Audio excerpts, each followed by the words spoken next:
Hey everyone, it's Hax. Today I'm going to tell you some dark secrets about the Melee community because I think it's about time for people to hear them. Unlike most of my videos, today's video is not going to be addressed toward just the Melee community, but rather the esports community as a whole. That's because I value a safe future for everybody in esports, and I happen to know that the Melee community is currently engaging in a pattern of behavior that threatens not only itself, but the rest of the esports world as well. Unfortunately, I've watched my entire community be subjugated by this threat over the years, and it doesn't seem that anyone else sees what I see anymore. If they do, then they're either too paralyzed with fear to make an impact, or they lack the platform to do so. At first, I didn't want to give the esports world the red pill on what was going on within the Melee community. I saw that people were living happily in ignorance, and I didn't want to change that. But it seems that every year that goes by, the situation only gets worse. What drew the line for me was when I saw that the filmmaker Samox recently announced that he'd be releasing an edited version of the metagame documentary, which is set to air this weekend. I'm eventually going to explain why it should actually be illegal for this documentary to air, and why the Melee community needs to wake up to what's going on. For those who don't know me, let me introduce myself and explain why you should trust this video. I've been in the Melee community for 16 years, having been a top player for many of those years. Throughout my career, I've proved myself to not only be a top player, but also a top influencer for the community. Although I only have a moderate following, I've helped the Melee scene make technological progress in at least 5 major ways. The most notable thing I've done is create an ergonomic controller called the Box, which thousands of Melee players now use in order to avoid injuring their hands and wrists. But I've also done several other things. In 2017, I advocated for in-game software mods that gave quality of life improvements to GameCube controller users. These were adopted later that year. Then, in 2019, I explained why Melee needed an anti-stalling rule called the ledge grab limit. This rule set change was approved shortly afterward as well. Later in 2019, I started hosting a weekly tournament series called Hax's Nightclub, which showed people that it was viable to play Melee on LCD monitors. Through the use of the latest technology, my tournament series gave people a glimpse at what Melee might look like in the future. And finally, starting in 2020, I began making educational videos that taught people about intricate Melee mechanics. All of my videos went into great detail about mechanics that people had never heard of before, and were fact-checked several times for accuracy. I recommend checking out those videos if you haven't already, because today's video will be somewhat similar. Something to know about all the innovations I just described is that they all went against the grain. These were all radical ideas at first, but I helped show that they were the right direction for the community to go in. Today's video will go against the grain as well. However, today's video will have to do with politics rather than technology. People may not realize this, but the Melee community's politics are in shambles right now. There's something unthinkably evil going on right in front of our eyes here within the Melee community, and I have the evidence to prove it. Today's video will be tough to stomach, but the longer people remain ignorant, the worse the situation will get, so we don't have a choice anymore. The most difficult part about this video will be accepting that the evil I'm referring to is being perpetrated by a community leader. There's a quote that goes, "The greater the crime perpetrated by the leadership, the less likely the people will ever believe their leader's capable of perpetrating such an event." That is, unfortunately, a Hitler quote, but it's one that's very applicable to the current situation. There's a community leader who has caused this community to be filled with hatred, corruption, and greed, which are all things that the Smash community once didn't have. These things have become so normalized that the current generation of players doesn't even seem to realize what's going on, and that things weren't this way before. People are genuinely clueless that darkness has been cast over the entire Smash community, but hopefully this video will change that. Before I go any further, let me be clear about the magnitude of this video. This video is the final line of defense against someone who will continue to threaten the well-being of the Smash community, as well as surrounding esports communities if he isn't stopped. The situation will endlessly get worse, to the point that it'll become comparable to a reign of terror within esports. I know this to be true based on 3 factors. The first one is psychology. I've studied psychology extensively in order to bring you this video, and I know exactly what type of cloth this person is cut from. I'll be explaining what constitutes a supremely evil person, as well as how to spot one. I'll also be going over proven strategies for manipulating people, especially large crowds of people, that have been used on several occasions. While it is bad that I'll be showing you how to manipulate people, it's worse for you not to know how the Smash community has repeatedly been manipulated. Finally, I'll be explaining how people with these personality traits view their so-called fans and supporters, and even some of the people who think that they're their friends. The next factor is history. I've been studying history so that I can show you that what is happening within the Smash community is one-to-one with what happened in societies that collapsed. We're setting ourselves up for a dystopia in more ways than people know, and an entire culture shift is going to be necessary to fix things. Finally, I'll piece everything together with classified information that nobody else has access to. Most importantly, you need to know the truth about Evidence.zip, which is a collection of documents that was put together 8 years ago. Evidence.zip is the red pill because it reveals an MO that hasn't changed, and has only evolved as time has gone on. The press has continuously lied to you about Evidence.zip, and so you'll need to drop everything you currently know about it. Evidence.zip will reveal that several events that have occurred in recent years were politically motivated in ways that the Smash community didn't realize, and that there was an agenda in motion the entire time. I'll also be backing everything up with my own personal experiences. I've been withholding a ton of information for this inevitable moment, and it's time to release all of it. Something I want to apologize in advance for is the fact that I'm going to betray several people's trust in me in order to bring you the full truth today. Private information must be leaked in order to tell the full story, and so I'm sorry to everyone who that affects. One last thing I want to go over is why I believe this is a groundbreaking video. This video is a case study for how a community can be uprooted without even realizing it. It will show how platforms such as Twitter, Twitch, and YouTube can be weaponized in the modern-day era of social media, and how laws should be implemented to ban certain strategies when it comes to these platforms. Similarly, this video will show how we as a society underestimate the impact of political and psychological crimes, and how we can't underestimate crimes that affect socioeconomics and people's mental health. It will also show how the esports universe provides the perfect platform for criminology. By constantly using the excuse that someone is a heel, they become able to exploit their community endlessly without ever being held accountable. All these things are injustices that call for reform. Most notably, this video calls for an entire community to undo its way of thinking. There's a cult of personality that needs to be broken up within the Smash community, and I have a feeling it will be after people find out what they become a part of. This is a story of political and psychological warfare that took place in front of your very eyes over the course of the past decade. As the only person in the entire world capable of telling you this story, I know that I have to, as it has the potential to change the timeline we live in. 2 years ago, Esam emerged as a whistleblower who stated that he was tired of Leffen shaping the discourse wherever he went within the Smash community, and having people blindly follow him as well. Esam's posts did incredibly well on Twitter and Reddit. They were clearly representative of something that lots of people had felt, but may not have had the platform or the courage to express. For those who don't know, Esam is an Ultimate player with about 150,000 followers nowadays, making him a notable influencer. Meanwhile, Leffen is a Melee player with about 300,000 followers, making him the current biggest influencer in the Smash community. Leffen's influence is the biggest when you consider not only his follower count, but also the credibility that's been assigned to him. It seems that whenever Leffen speaks, his opinions are regarded as factual, which is what led to Esam's frustrations. Unfortunately, Esam's feud with Leffen would eventually fizzle out. The two would become somewhat cordial with each other, and the concerns Esam raised would be forgotten. This is standard when you look at how a lot of feuds with Leffen go. One day someone will be beefing with Leffen, and then a few months later they'll be subjugated by him. This leads to awkward relationships with Leffen that feel very forced. The reason this happens is because people eventually realize that beefing with Leffen will cause you to be at war for the rest of your life, and so they give up. Leffen then gets his way, and the cycle of abuse repeats itself. In Esam's case, a whistleblower who raised very valid concerns was lost when he decided that he wasn't willing to keep going. Because time is running out for the Smash community, I'd like to reopen the case. In this video, I'm going to explain to you why Leffen is a disease that can be expected to fully erode the Smash community as well as several other esports communities within the next 10 years. I say this as someone who has known Leffen for exactly 10 years, and knows exactly how predictable his trajectory is in terms of both scope and malicious intent. The Smash community simply doesn't understand the crimes that Leffen has already gotten away with, and will continue to get away with if the status quo is upheld. If you've read up on why Leffen was banned back in 2013, then it should be obvious that there's something fishy going on within the Smash community. When Armada issued Leffen's ban back then, he described Leffen as a chronic liar with no credibility whatsoever, and he encouraged people to always assume that Leffen is lying when he speaks badly of other people. Yet, 6 years later, and Leffen was able to terrorize the Ultimate community with opinions that people treated as factual. In the Melee community, there's a similarly strange disconnect. On one hand, there's the widespread belief that Leffen is a former villain who emerged as a hero, yet on the other hand, Leffen has clearly instilled fear into the current generation of players. This fear is entirely warranted when you consider that Leffen randomly attacks people with small follower counts, even going as far as to ignore their requests to be left alone. There seems to be no one truly safe from Leffen's wrath anymore, and so it makes sense for people to be on their toes.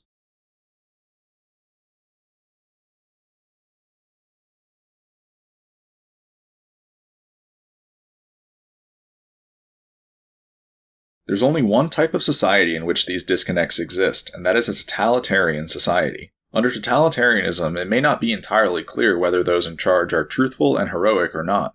This is because while they give their citizens a place to live, totalitarians deprive their citizens of basic rights by controlling the press, performing mass surveillance, and resorting to state terrorism, which is when the state attacks its own citizens in order to instill fear. The reality is that totalitarians are neither truthful nor heroic, but they make their citizens think they are in order to mobilize them. This is done through either manipulation or force. What totalitarians will commonly do is craft false hero narratives through the vilification of others. They'll create a problem and then they'll solve it for you in order to create the illusion that they're heroic. This is why it's important to take a look at where someone's hero status came from, as it could very well be a facade. In Leffen's case, what you'll eventually find is that his hero status was entirely self-engineered. Everything Leffen is remembered as a hero for was a political heist in ways that people didn't consider, and his motivations are much darker than people realize. In general, people don't oscillate between being villainous and heroic in the real world, and if you ever see a disconnect like this one, then it probably means that you've been duped. What happened here is a villain realized that hero status would be beneficial, and so he made it his goal to obtain it. If you look at the current state of the Smash community, it is in line with the totalitarian regime, and that is entirely because of Leffen. It's obvious that Leffen wants full control over the community based on several of his tendencies. A dead giveaway of Leffen's intentions is the fact that he blocks anyone who disobeys him on Twitter, to the point that he probably has thousands of people blocked. This strategy isn't being used by some random person either. It's being used by the person with the highest follower count in the community. When you think about how dangerous this strategy can become over time, it should actually be illegal, and I'll explain why. The beauty of Twitter is that no matter how few followers you have, you can always make an impact. This is because when someone makes a bad tweet, you can always make a very visible reply to it, which is why you see low follower accounts ratioing high follower accounts all the time. When enough people reply negatively to a tweet, the tweet can end up looking terrible. To the person with the high follower account, the people replying are like pests in this case. They're practically latching onto the tweet with a hook shot, and when enough of them do this, it can have a huge impact. However, what the person with the high follower account can do in response is block every single person who dissents from their tweets. I call this strategy pest control. Over time, pest control has a damaging effect on the population because of the way crowd psychology works. Let's say that there are 10 Leffen supporters and 10 Leffen dissenters to begin with. All 20 of these people have an equal right to free speech, and so Leffen's tweets are met with equal discourse on both sides. As time goes on, Leffen makes it clear that he will block every single person he views as a pest. The first thing this does is it scatters the Leffen dissenters. They can no longer reply to Leffen's tweets, which causes them to lose their power in numbers. Because the dissenters' personal profiles are powerless on their own, the supporters are now at an unfair advantage. At this point, the dissenters can choose to do one of three things. The first thing they can do is keep tweeting on their personal profiles, which, like I just said, has no impact. This leads to the second thing they can do, which is give up and stop tweeting. It is highly likely for a dissenter to choose this option once they realize that they will most likely just get harassed if they keep tweeting from their personal profiles. Unfortunately, this leads to the third option.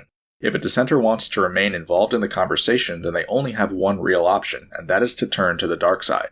By mutinying into a supporter, the dissenter is able to regain power in numbers and avoid social isolation. When you think about the effect pest control has on crowd psychology, it deserves to be illegal. It is a mass manipulation strategy that looks to encroach on people's free speech, and the only reason we didn't realize it earlier is because social media is still new to us. The reality is that by performing pest control, someone with a large following can filter out anyone who disagrees with them, and turn their social media account into a cult gathering.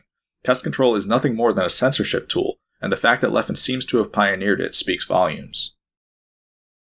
The next sign that Leffen wants control has to do with something called a preemptive defense. I'll eventually show you the article this excerpt comes from, but a preemptive defense is when someone goes out of their way to assure you that they're kind or trustworthy without any provocation from you whatsoever. Leffen happens to do this in his Twitch bio, where he states that he is honest to a fault. This is a preemptive defense that creates a false sense of trust between Leffen and his viewers, which he can then exploit. Another troubling statement in Leffen's bio is that he won't hesitate to ban trolls or idiots, which is nothing more than a delusion. In Leffen's mind, a troll or idiot is anyone who disagrees with him, which isn't normally what makes someone a troll or an idiot. The worst part is that Leffen even goes as far as to make the people he views as pests fill out unbanned forms if they want to return to his sanctuary. By forcing people to display obedience, Leffen is able to corrode the minds of the masses even further. These types of crowd psychology tactics have a dangerous effect over time, and are responsible for the disconnect I showed you earlier. Over the course of a few years, it is possible for someone using these tactics to go from being a pathological liar to being widely considered trustworthy. In addition to manipulating large crowds, Leffen also hunts down anyone who disagrees with him on practically anything. He's known to quote retweet people with microscopic followings as to embarrass them, and pressure them to delete tweets that speak negatively of him. It is rumored that he even name searches himself in order to find these people. In 2016, Leffen showed how ridiculously far he was willing to go to censor people when a content creator named Magic Scrumpy made a video called Nerfing Fox. The video didn't even necessarily imply that Fox needed nerfs, it just explained what they would theoretically look like if they happened. When Leffen saw that Magic Scrumpy had even suggested that Leffen's melee character was overpowered, he immediately began tweeting and streaming to turn his fanbase against Magic Scrumpy. This led to long-lasting beef in which Leffen seemed to want to discredit Magic Scrumpy as a content creator entirely and push him out of the melee community.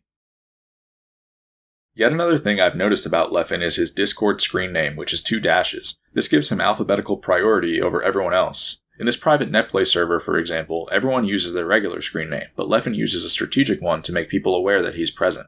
Similarly, if you've ever watched Summit's online melee events, then you've probably noticed that Leffen's always commentating from a TV screen that is front and center. It seems that no matter where you go these days, Leffen is always watching, and everybody knows it. He was right. Yeah. Funny enough, yeah. I think the scariest thing was when I did the pivot forward smash, because I immediately thought, oh no, Leffen's doing commentary. He's gonna get mad at me. Finally, the premier Melee podcast is called the 6-4 Podcast, which is named after propaganda that Leffen has pushed onto the Melee community. He hosts this podcast alongside Mango and Zane, so you don't have much of a choice but to watch it if you want to hear what they have to say. There's something fishy going on in the Melee community, and no one wants to talk about it. When you consider how ridiculous the lengths to which Leffen has gone to control community rhetoric are, it truly feels like a surveillance program. All of this happened gradually, but surely enough, it happened. The fact that not many people noticed it happening shouldn't surprise you either, when you consider that it's standard for totalitarianism to creep up on you. As the author Pat Miller explained in the book Willfully Ignorant, the best way to take control over a people and control them utterly is to take a little of their freedom at a time, to erode rights by 1,000 tiny and almost imperceptible reductions. In this way, the people will not see those rights and freedoms being removed until past the point at which these changes cannot be reversed. This quote describes exactly what happened to the Melee community. Aside from controlled rhetoric and surveillance, the status quo of Melee is totalitarian in several other ways. The state terrorism I mentioned earlier serves a purpose, and that purpose is to instill fear in a population. As explained by an article titled The Manufacturing of Mass Psychosis, fear destabilizes a population and makes them easier to control. By instilling fear, the population is primed for the crime of menticide, which means the killing of the mind. The best way to do this is to use waves of terror, which is when periods of fear are staggered with periods of calm in order to keep people on their toes.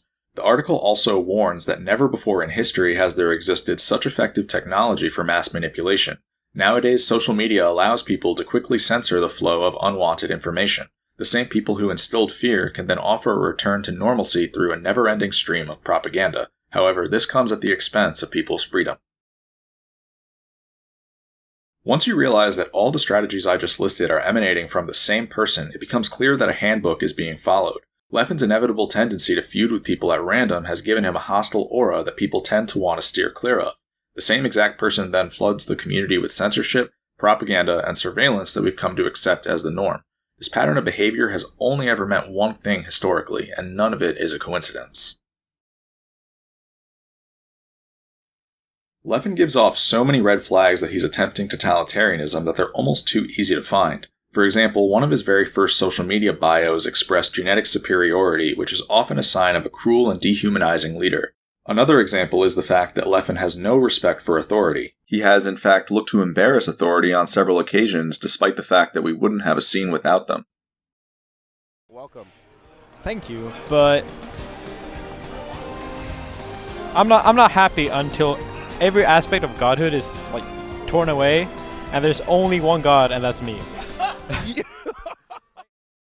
When interviewed in 2015, Leffen made it clear that he was intent on becoming the one true god of Melee, and that he wouldn't be satisfied until every aspect of godhood was torn to shreds. This made for great entertainment at the time, and so people didn't stop to consider the real meaning behind it. The biggest red flag of all, however, is something that no one would have ever guessed. Many studies have shown that one's personality can accurately be inferred from their social media avatar. If you think about the process that goes into choosing an avatar, this is obviously true. People will often use avatars of anime characters that represent their inner beliefs, which is why I need to raise an issue with something. Why did Leffen used to use an avatar of Light Yagami from Death Note back in 2016? If you understand who Light Yagami is, then it makes all too much sense when you consider everything else that I've told you. Light is a brilliant high school student on the outside, but an infamous political criminal on the inside, whose goal is to become the god of the new world. He's able to remain undetected for many years by outwitting everyone in his way. Essentially, Death Note is the story of a totalitarian regime that ends up casting darkness over the entire planet. The story that's unraveling right before our very eyes is strikingly similar to Death Note. The Death Note is a book that can be used to issue death sentences simply by writing someone else's name down. Should this tool fall into the wrong hands, it would terrorize an entire society. The funny thing is, Leffen is basically trying to turn his phone into the Death Note. Through the use of modern technology and a good understanding of crowd psychology, it's actually possible to create a Death Note nowadays, and people need to be wary of that.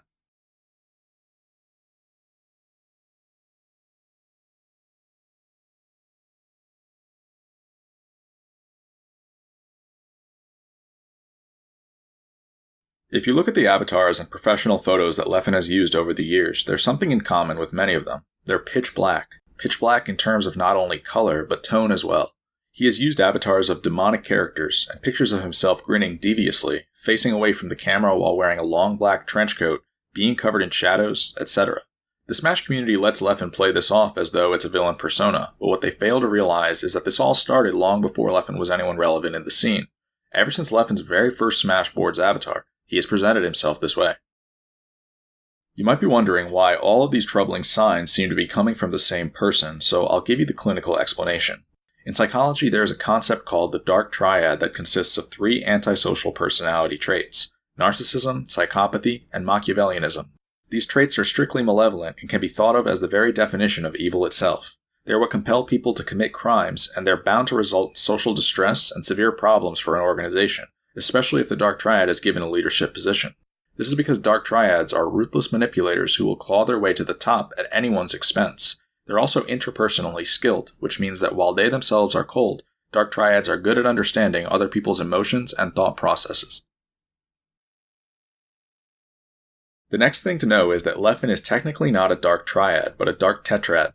The dark tetrad is a slightly modified form of the triad that doesn't get talked about as much. The difference is that it adds sadism to the list. Sadism refers to the tendency to derive pleasure from inflicting pain, suffering, or humiliation onto others. Not all dark triads are sadists, but Leffen certainly is. This is obvious based on his fake yawns and patronizing pats on the back, as well as the way he conducts himself online on a regular basis. In 2012, Leffen openly confessed to sadism when he stated that he acts like a douche on the internet because he enjoys seeing other people rage, and that doing so colors these empty words. So, how do I know that Leffen isn't just a sadist, but a dark triad as well? There are a lot of ways to tell. For one, the dark triad is the motivating factor behind the totalitarian behavior I described earlier. There's also the fact that studies have shown that trolling and debating issues when posting online signal not only sadism, but also the dark triad. Leffen constantly engages in both of these activities. The correlation skyrockets with trolling in particular, which is what Leffen was originally known for. Part of what this video will do is blow the doors open on the fact that this isn't just a villain persona, but who Leffen really is, and so you'll need to understand the dark triad. The Smash community needs to hear this information, because at this rate, it'll continue to funnel resources into Leffen, and so people need to know who they're supporting. As I said earlier, the dark triad consists of 3 traits: narcissism, psychopathy, and Machiavellianism. Although these traits are often depicted as a triangle, it is more accurate to depict them as a Venn diagram, since they all have overlapping qualities. Furthermore, having even one of these traits makes it much more likely to have the rest. The way the dark triad works is as follows. Narcissism isn't too malevolent on its own, but it mixes horribly with the other 2 traits, making it highly malevolent in the end. This is because narcissism can be thought of as self-admiration to the point that it can be considered a disease. A narcissist needs to be the center of attention at all times, and will go to great lengths to make sure it happens. They can't take any form of criticism either, and are highly insecure about their appearance. Narcissists will also engage in bad faith arguments just to abuse people. They will use faulty argumentation and lies as much as necessary to avoid losing an argument. The next trait is psychopathy, which is the most malevolent of the 3 traits. Psychopathy is characterized by antisocial behavior, which means behavior that violates the rights of other people and disrupts society. Psychopaths are also impulsive, selfish, unemotional, and remorseless. Finally, Machiavellianism refers to an ends justifies the means philosophy that involves exploiting and manipulating people in order to gain power. Machiavellians are absent in morality and have a high degree of self-interest. They believe in status over everything and will go to unbelievable lengths in order to obtain it. Machiavellianism is the most important trait to keep in mind throughout this video because if you think about it, it's the only one that isn't visible. Everything else on this list is visible if you know what to look for, but you wouldn't know how someone like Leffen has exploited the Smash community in order to serve his own interests. Among all of these traits, there are several things they have in common. Dark triads are low in agreeableness and extremely neurotic, which means they're constantly moody and angry. They also lack consciousness and empathy, which means they can't put themselves in the shoes of other people. The most important trait by far, though, is that dark triads are pathological liars. This is because all of their overarching traits benefit from lying. Earlier on, I showed you the term preemptive defense, which Leffen does by stating that he is truthful to a fault in his Twitch bio. The article this excerpt is from is titled 20 Diversion Tactics Highly Manipulative Narcissists, Sociopaths, and Psychopaths Use to Silence You. The article lists plenty of strategies Leffen uses on a regular basis if you scroll through his Twitter feed. These include gaslighting, nonsensical conversations, generalizations, misrepresentations, aggressive jabs described as jokes, a condescending and patronizing tone, and shaming. I'm not going to provide examples of these because you can easily find them by scrolling through Leffen's Twitter feed for even a few seconds. However, there's something called projection that I want to take a moment to go over since it's a little more complicated. Projection, or psychological projection, is when someone insults other people by displacing things that they know to be true about themselves. Projection is a defense mechanism that is used to avoid accountability, and in the case of truly horrific people, it can be very abusive. This is why when Leffen called Magic Scrumpy a cheater, he didn't just call him a cheater. He called him a cheater with a victim complex. It's also why Leffen told Esan that he only cares about things that benefit him, why he called Hungrybox a sociopath, and why he's referred to me as his stalker. Every single one of these tweets needs to be interpreted in the reverse direction because they're all projections, and once you understand that, it becomes clear how wicked of a person Leffen really is. The problem is that not everyone is familiar with projection, and so people actually side with Leffen when he says these things. As you can see, the signs that Leffen is a dark triad have been right in front of us the entire time. Now that you're viewing things from this perspective, I'll show you some examples of each of the 3 dark triad traits, starting with Machiavellianism. Hey guys, it's Leffen here again. I forgot to mention that I'm going to be doing a charity stream this Friday. It's going to be for RAIN, which is the biggest anti-sexual violence charity in the United States. The video you're watching is blatantly insincere just based on the way Leffen raises his voice. He's speaking in a high-pitched voice because he knows that he needs to appear friendly and charitable in this moment, and he doesn't actually feel those emotions. We can't forget that this is the same person who was once banned for being a chronic liar with a manipulative personality, and that this slip-up isn't merely a coincidence. Moving on to narcissism, take a look at this post Leffen made in 2011. Someone had listed a bunch of Melee sets they recommended watching, and they just so happened to sort Leffen's sets individually rather than grouping them. Leffen then commented that he liked how the way the sets were sorted placed more emphasis on himself, which is an extremely narcissistic comment to make. Additionally, Leffen refers to himself as an icon in his Twitter bio and has several heavily edited photos of himself that uphold that belief. Lastly, I'll show you an example of psychopathy. The fact that Leffen used to state that he is really mean in his social media bio is an indicator of psychopathy in itself, but I want to give you a real-world example. When I beat Leffen at Genesis 7, I was wearing a red pair of Adidas pants with white stripes on them. These pants would become synonymous with my run at that tournament. A few months after Genesis 7, someone sent me a picture they took of Leffen streaming. Leffen was wearing a red Adidas shirt with white stripes on its sleeves while editing a digital controller's button layout. Again, this wasn't a coincidence. It was a psychopath's way of showing that he wants revenge. Needless to say, the behaviors you're going to find in this video are completely bizarre, but you might be wondering why I'm making this video now. I'm making this video now because the status quo of Melee is becoming increasingly dystopian, and I've been growing increasingly discontent with it. It seems that instead of opposing the Dark Triad, we've actually embraced it as part of our culture. When Leffen randomly attacks people from other gaming communities, for example, we watch and laugh. Then, our content creators turn it into the latest news. This leads to other communities telling us to take Leffen back to the shithole he came from. Even worse is the fact that we built a bot off of Leffen's AI and used it to broadcast his mindset to thousands of people. Once you realize why the people behind Deep Leffen Bot found Leffen's personality so fascinating, it's actually a lot more dystopian than it looks. Above all else, though, there was something that happened recently that drew the line for me, and it had to do with the filmmaker named Samox. For those who don't know, Samox is the director behind the original Smash Bros. Documentary that turned Melee into a major esport back in 2013.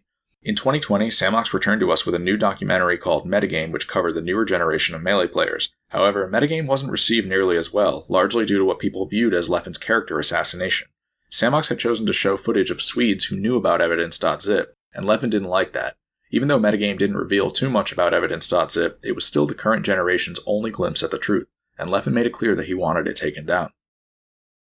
At first, Leffen complimented the first few episodes of Metagame for how incredible they were, but when the episodes that talked about Evidence.zip aired the next day, everything changed. Leffen frantically began to tweet about Metagame every several minutes. His tweets suggested that Evidence.zip was a conspiracy, and that Metagame was a terrible documentary for assassinating his character. Leffen tweeted so frequently that he seemingly went insane. He just went on and on and on, and it felt like there was no end. The next terms I'm going to introduce are called narcissistic injury and narcissistic rage. Narcissistic injury occurs when a narcissist perceives something as a serious threat to their self-esteem. It will happen if the narcissist feels that their true self has been revealed, and that people have caught on to their hidden behaviors and motivations. This triggers narcissistic rage, which is when a narcissist goes insane and becomes extremely violent. Narcissistic rage happens at the end of Death Note when the police force finally close in on Light Yagami, the mastermind behind years of political crimes that terrorized the world. After realizing that he's been caught, Light begins to laugh like a maniac and contort his body in strange ways while the police force watch in awe. そうだ。僕がキラだ。 In real life, the way narcissistic rage works is it has two phases. The first phase is an angry outburst, and the second phase is a self-aimed wrath. This means that the narcissist will actually degrade themselves as to suggest that the way they've been insulted is preposterous. Leffen did this toward the very end of his rage when he tweeted a picture of his face edited onto a Dementor, which is a creature from Harry Potter that drains peace, hope, and happiness from the world around it. Although people saw this tweet as sarcastic, it was actually a lot more telling than they realized. The way Leffen responded to Metagame rallied the community in back of him, which put extreme pressure on Samox. Just a few hours after these episodes aired, Samox had already been forced to issue an apology statement assuring people that re-releases of Metagame would be censored to remove all Evidence.zip footage. Many people called this out as revisionist history, but their voices were ultimately drowned out. The problem with this entire situation is that if you think about it, Samox was screwed ever since the moment he decided to cover Leffen at all. This is because Samox could have gone in one of two directions with Metagame. The first one was to tell the truth, which is what he did. Samox is a professional filmmaker who's probably never not told the truth in his career, and so he approached this situation the same way as usual. But what Samox didn't know is that he was catering to an audience that had never heard the truth about Leffen before, and couldn't believe the truth when they heard it. This caused Samox to break his obligations as a filmmaker by agreeing to censor the truth. On April 24th, Samox doubled down by announcing that he'd be returning in June with a new episode of Metagame that would focus on Leffen, as well as new interview footage. In other words, propaganda. This announcement is the pinnacle of how dystopian the Melee community has become. Rather than hear the truth, we would prefer to rewrite history in a way that glorifies people who don't deserve it. It's gotten to the point that we'll ostracize filmmakers who try to do the right thing for us, and make them come crawling back to us with propaganda in order to redeem themselves. After seeing what happened to Samox, I realized that this community was desperately in need of some factual information, and so I decided to make this video. The way this generation got here in the first place was through propaganda. TSM and Red Bull committed one of the biggest sins in esports history when they decided to erase the truth about Evidence.zip and lie to people instead. The documentaries, interviews, and articles that these companies have put out in the past several years are nothing short of the most aggressive brainwashing campaign I've ever witnessed. It's almost as if nothing the media has told you is true. Leffen sponsors have made it seem as though he's a cheerful and positive role model, and they've had friends and family members testify on his behalf as well. This false narrative is amplified by interviews with other community members who know nothing about the truth either. Red Bull even titled their documentary series Evidence.zip and portrayed Leffen's ban as a hero story, as if he was a phoenix rising from the ashes. It gets worse when you consider that Leffen surely influenced the narrative of these documentaries and had final say over all of them. Now, we're somehow at the point where I'm the last one left in Smash who knows the truth. I promise you that after I tell you the truth, every single piece these companies have ever put out about Leffen will be remembered as political terrorism. Back when I showed you the quote that explains how totalitarians gradually encroach on human rights, there was an implication that things can reach the point where it is too late. This is why the quote reads, "until past the point at which these changes cannot be reversed." If you look at the current state of the media, the Smash community is rapidly approaching a checkmate situation. Leffen has professional propaganda, a social media sanctuary they created by blocking thousands of people, and a podcast named after his rhetoric. He will mob you on Twitter if you speak his name, and he has successfully defamed YouTubers whose views weren't in line with his. He's also on your TV screen when you tune into tournaments he isn't playing in. What the community is now agreeing to do is erase the one shot they had at learning the truth, and replace it with propaganda instead. The situation Samox has been forced into in order to appeal to this community is catastrophic, and goes to show how corroded we've become. Samox is a filmmaker who's been pressured to succumb to totalitarianism, but people don't realize that. People don't realize that they're witnessing the death of their free speech. Totalitarianism can be thought of as building a car. The goal is to create an empire in which everything is automated, but the hardest part is giving that empire 4 wheels and an engine. The empire needs things like a brainwashed population, means of instilling fear, loyalty, and the abolition of free press. From there, it can operate smoothly. There is no doubt that the abolition of free press is one of the most necessary steps toward these types of societies. The first thing people need to realize is that none of this is a drill. Leffen is attempting totalitarianism, and that's going to become clearer and clearer as this video goes on. The second thing people need to realize is that there is still time. Leffen may have conquered the press, but he can't undo the information I'll be giving you in this video. Once people find out what the Smash community has become, I'm hopeful that things will change. For now, I'll be listing totalitarianism as the first of many charges against Leffen.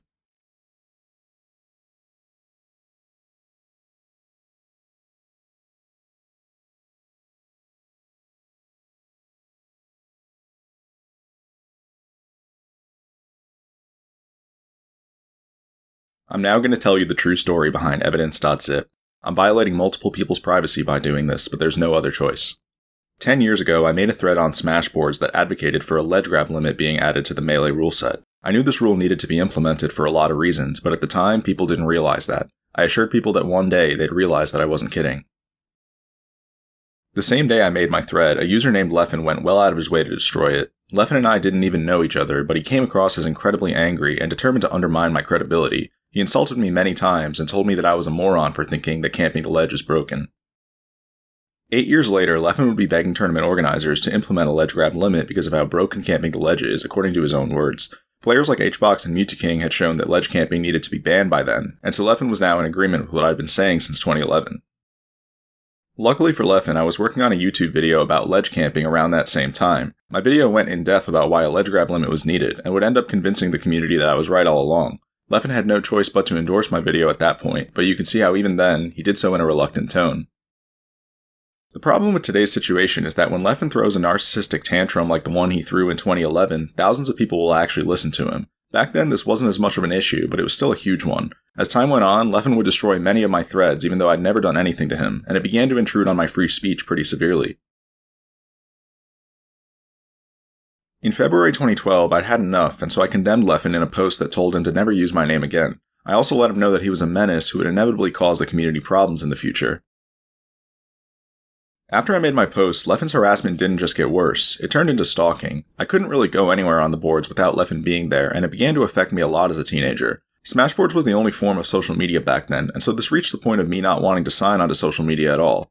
By early 2013, things had gotten to the point where I knew that Leffen needed to be banned from the community, and so I reached out to Armada. What Armada told me in response caught me by surprise.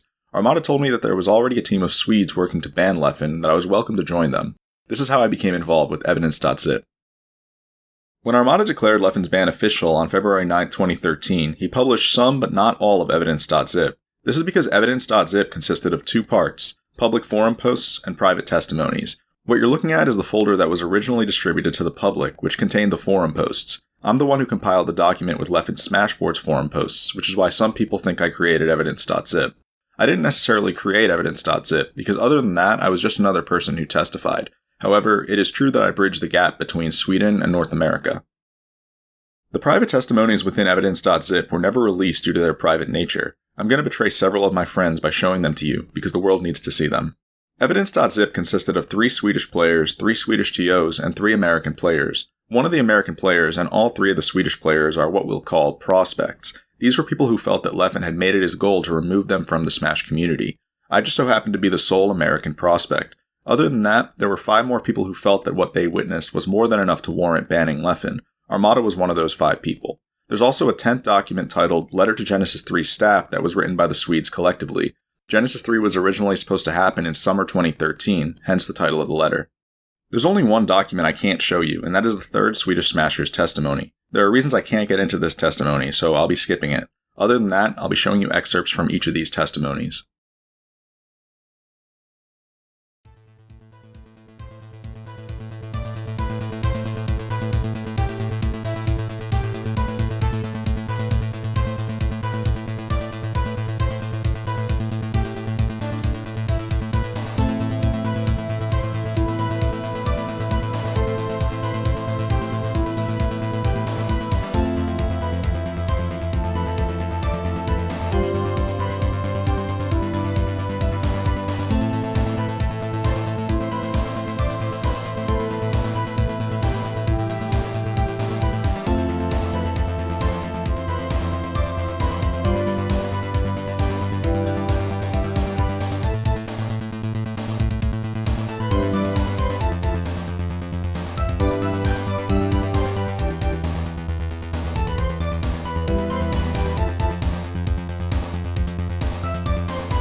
After reading these testimonies, it should be clear why I've been telling you that this community will be destroyed in another 10 years. We've been on a time bomb this entire time, and the press has done nothing but cover it up.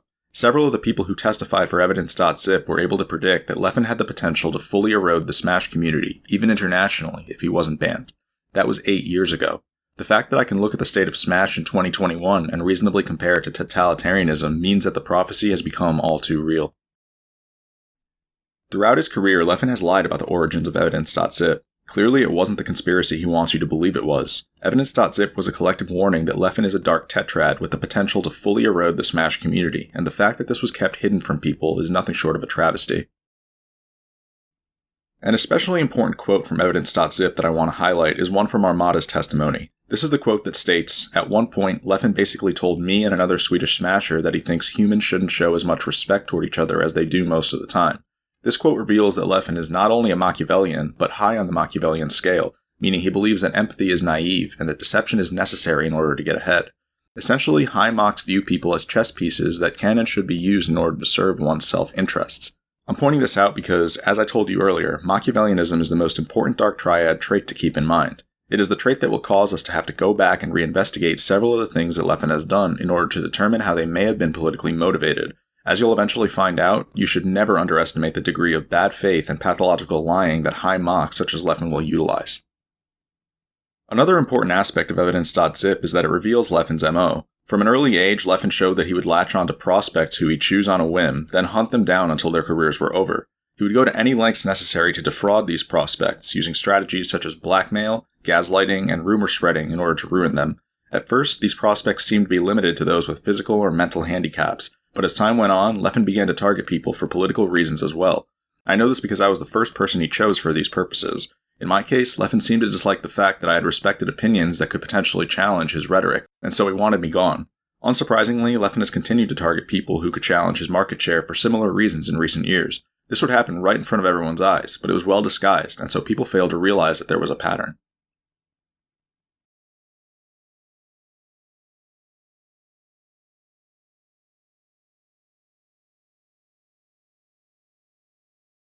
You should also know about what happened directly after Evidence.zip, because the press has lied to you about that too.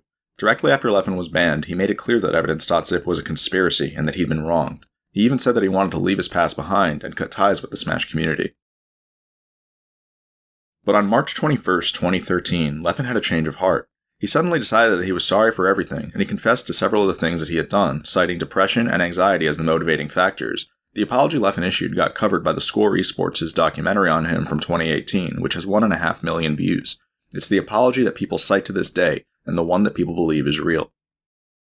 What the people who read Leffen's apology didn't know was that they had been manipulated. On the exact same day Leffen issued his apology to North America, he also issued statements on the Swedish forums that warned them that they had defied him. Last year I talked with one of the Swedes who testified for Evidence.zip about the fact that Leffen's apology was insincere. Although the Swedish forums are no longer accessible, he confirmed that Leffen's apology was fake.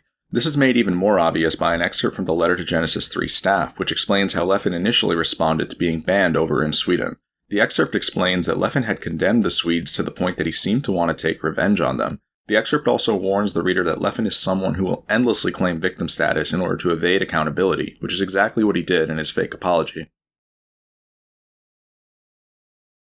2 weeks after Leffen's fake apology, a tournament called Beast 3 was held in Sweden. Beast 3 was the first notable tournament that Leffen was banned from, and so the Swedes who'd been abused by him were looking forward to their first Leffen-free tournament. But what people don't know is that Leffen actually showed up to this tournament in person and tried to convince the TOs to let him in. Leffen didn't seem to understand that he was actually banned from Beast 3, and so the TOs had to physically deny him entry. Around this same time, I was emailing Mr. Wizard about banning Leffen from EVO 2013. I was transparent about the fact that this was a complicated case and that it wasn't going to be easy to convey why a ban was necessary. Unfortunately, the EVO staff would end up rejecting the case on the basis of no physical assault, which is exactly what I feared would happen. A few months later, I flew to Vegas for EVO 2013. The first night I got there, I dropped my bags off in my hotel room and went to the Rio Hotel, which was nearby. I went to the Rio because the World Series of Poker was taking place there that year, and I wanted to watch people participate in it. I ended up spending a couple of hours at the Rio before realizing that I needed to head back to my hotel room to grab my phone charger, at which point I called my friend Cody, who I was staying with. When I called Cody, I told him that I'd be heading back to the hotel to grab my charger. Cody then said to me, "Sure, but just so you know, Leffen's playing Melee in our hotel room." When Cody said that to me, it was one of the weirdest things I'd ever heard. A lot of people vaguely knew that Leffen and I had beef, but people didn't know that this was the same person I had just tried to ban from the tournament we were at. Of all the people who could have ended up in my hotel room, the fact that it was Leffen wasn't a coincidence. He wanted to cause some sort of disturbance, and he succeeded. When I got back to the hotel, I didn't actually enter my room. Instead, I had Cody hand me my phone charger at the door. Leffen sat inside of my hotel room while all of this happened. These are logs showing that I discussed the situation with Cody last year. Later that weekend, something similar happened. I had spent a lot of EVO 2013 with my childhood friend J-Man, who was approaching retirement from Melee around that time. What I noticed is that during certain parts of the weekend, Leffen would make efforts to befriend J-Man, which led to lots of awkward moments where I didn't want to approach J-Man because he was with Leffen. This exact strategy was described by one of the Swedes who testified for Evidence.zip, who stated that after he began avoiding Leffen, Leffen looked to finish him by taking his friends away from him, which caused issues in his social life. These types of interactions show the ridiculous lengths Leffen will go to torment people once they're on his hit list. As you can see, Leffen never actually expressed remorse for the actions that got him banned. In fact, he did the opposite. He made no efforts to change either, which should have been obvious based on the way he barked when he took games off of Armada at Beast 4 in 2014. The problem is that 8 years have passed since Evidence.zip, and Leffen now has the entire Smash community in his back pocket. Someone with a Dark Triad mentality is able to severely disrupt society when given this much power, and Leffen has done exactly that. However, people haven't been viewing things from this angle, and so they never saw any of it. As I said earlier, Leffen would eventually transition into a full-fledged political con artist. The goal of his cons can be summed up in one phrase: socioeconomic resource transfer. Leffen is a Machiavellian who will do anything to get ahead socioeconomically, which means he'll go to unthinkable lengths to acquire fame and fortune. Between these two things, fame is Leffen's priority. He wants people to be controlled and underneath him so that he can continue to broaden his influence. I'll be showing you how Leffen has exploited the Smash community many times in order to achieve this. Another term you should be familiar with is socioeconomic resource drain. This term is appropriate because it describes the fact that Leffen often targets people such as myself who he views as political adversaries. Leffen's goal here is to drain his adversaries socioeconomically in order to further secure his position. This is a standard strategy for achieving totalitarianism. In Nazi Germany, for example, Hitler purged a large group within the Nazi Party in 1934. He viewed the people within this group as potential threats to his ascent, and so he needed them gone. Surely enough, this scheme was instrumental in Hitler's rise. Finally, social parasite is the term we'll use to describe someone who resorts to either of these strategies. In Smash, or any community for that matter, it's an unspoken rule that your success shouldn't come at the expense of others. Social parasites like Leffen don't believe in this mentality, and so they'll gladly exploit their community and their fellow competitors in order to ascend. Unfortunately, this opens the door for all sorts of immoral ways of getting ahead that people wouldn't normally consider, which have largely contributed to where Leffen is today.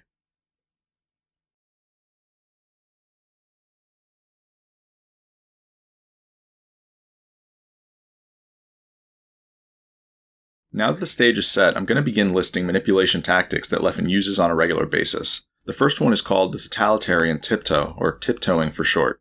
Tiptoeing is used to get large groups of people to agree to terms that they would normally reject. This is the term that describes Leffen's gradual encroachment of free speech that I talked about earlier. As the Pat Miller quote explained, the best way to take control over a people and control them utterly is to take a little of their freedom at a time, to erode rights by 1,000 tiny and almost imperceptible reductions. In this way, the people will not see those rights and freedoms being removed until past the point at which these changes cannot be reversed.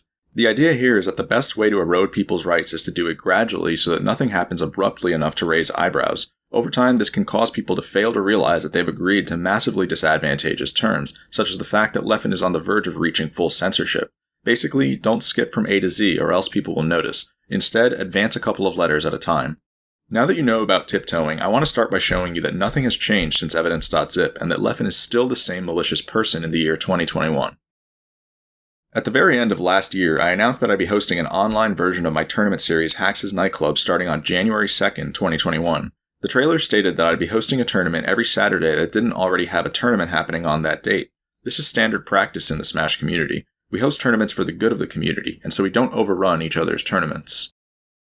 On January 2nd, my staff and I hosted Hax's Nightclub. There were 567 entrants and the event was a huge success, but what a lot of people didn't understand is why Hax's Nightclub never happened again after that date. The real reason is very complicated. On January 3rd, the day after I hosted Hax's Nightclub, Leffen announced that he'd be starting up a weekly tournament series called Levo. To enter Levo, people would have to subscribe to Leffen on Twitch. Levo was going to happen every Saturday, which normally would have meant that it was overrunning Hax's Nightclub.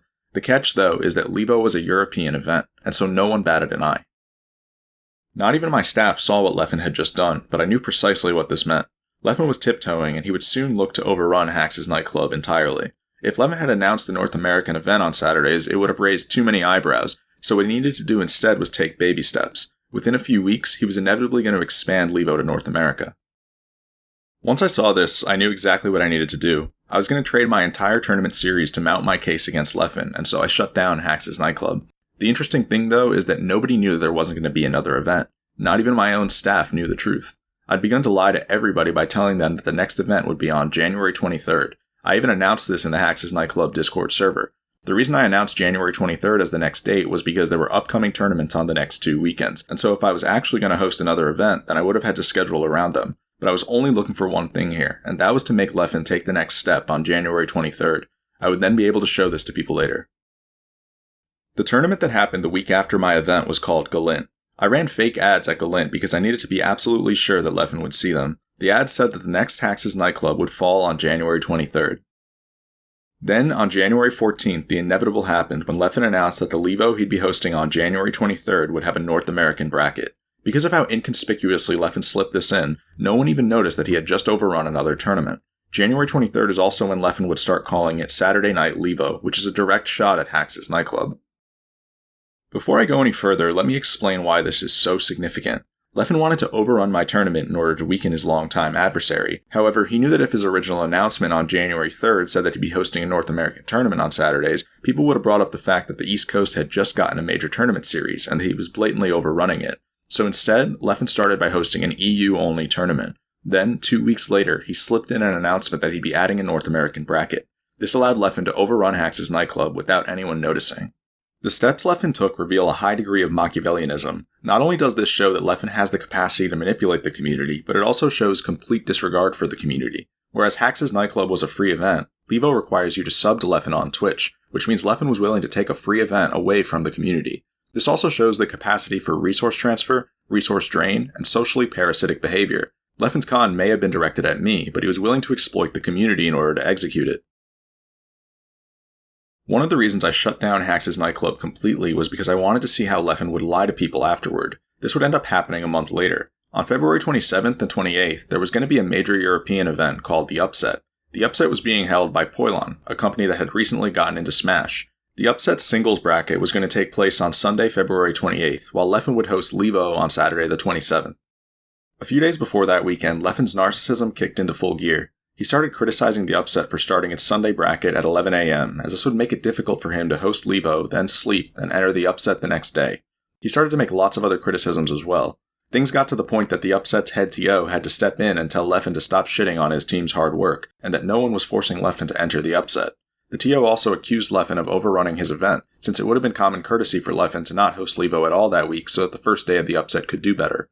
Leffen then flat out lied to the TO's face by acting as though he cares about not conflicting with other events. We know that this is a lie because Leffen actually created Levo with the intention of overrunning Hax's nightclub. These types of cons can go a long way. Levo would go on to become the official qualifier for Summit's online events, whereas it's entirely possible that Hax's nightclub would have received this partnership if not for Levo overrunning it.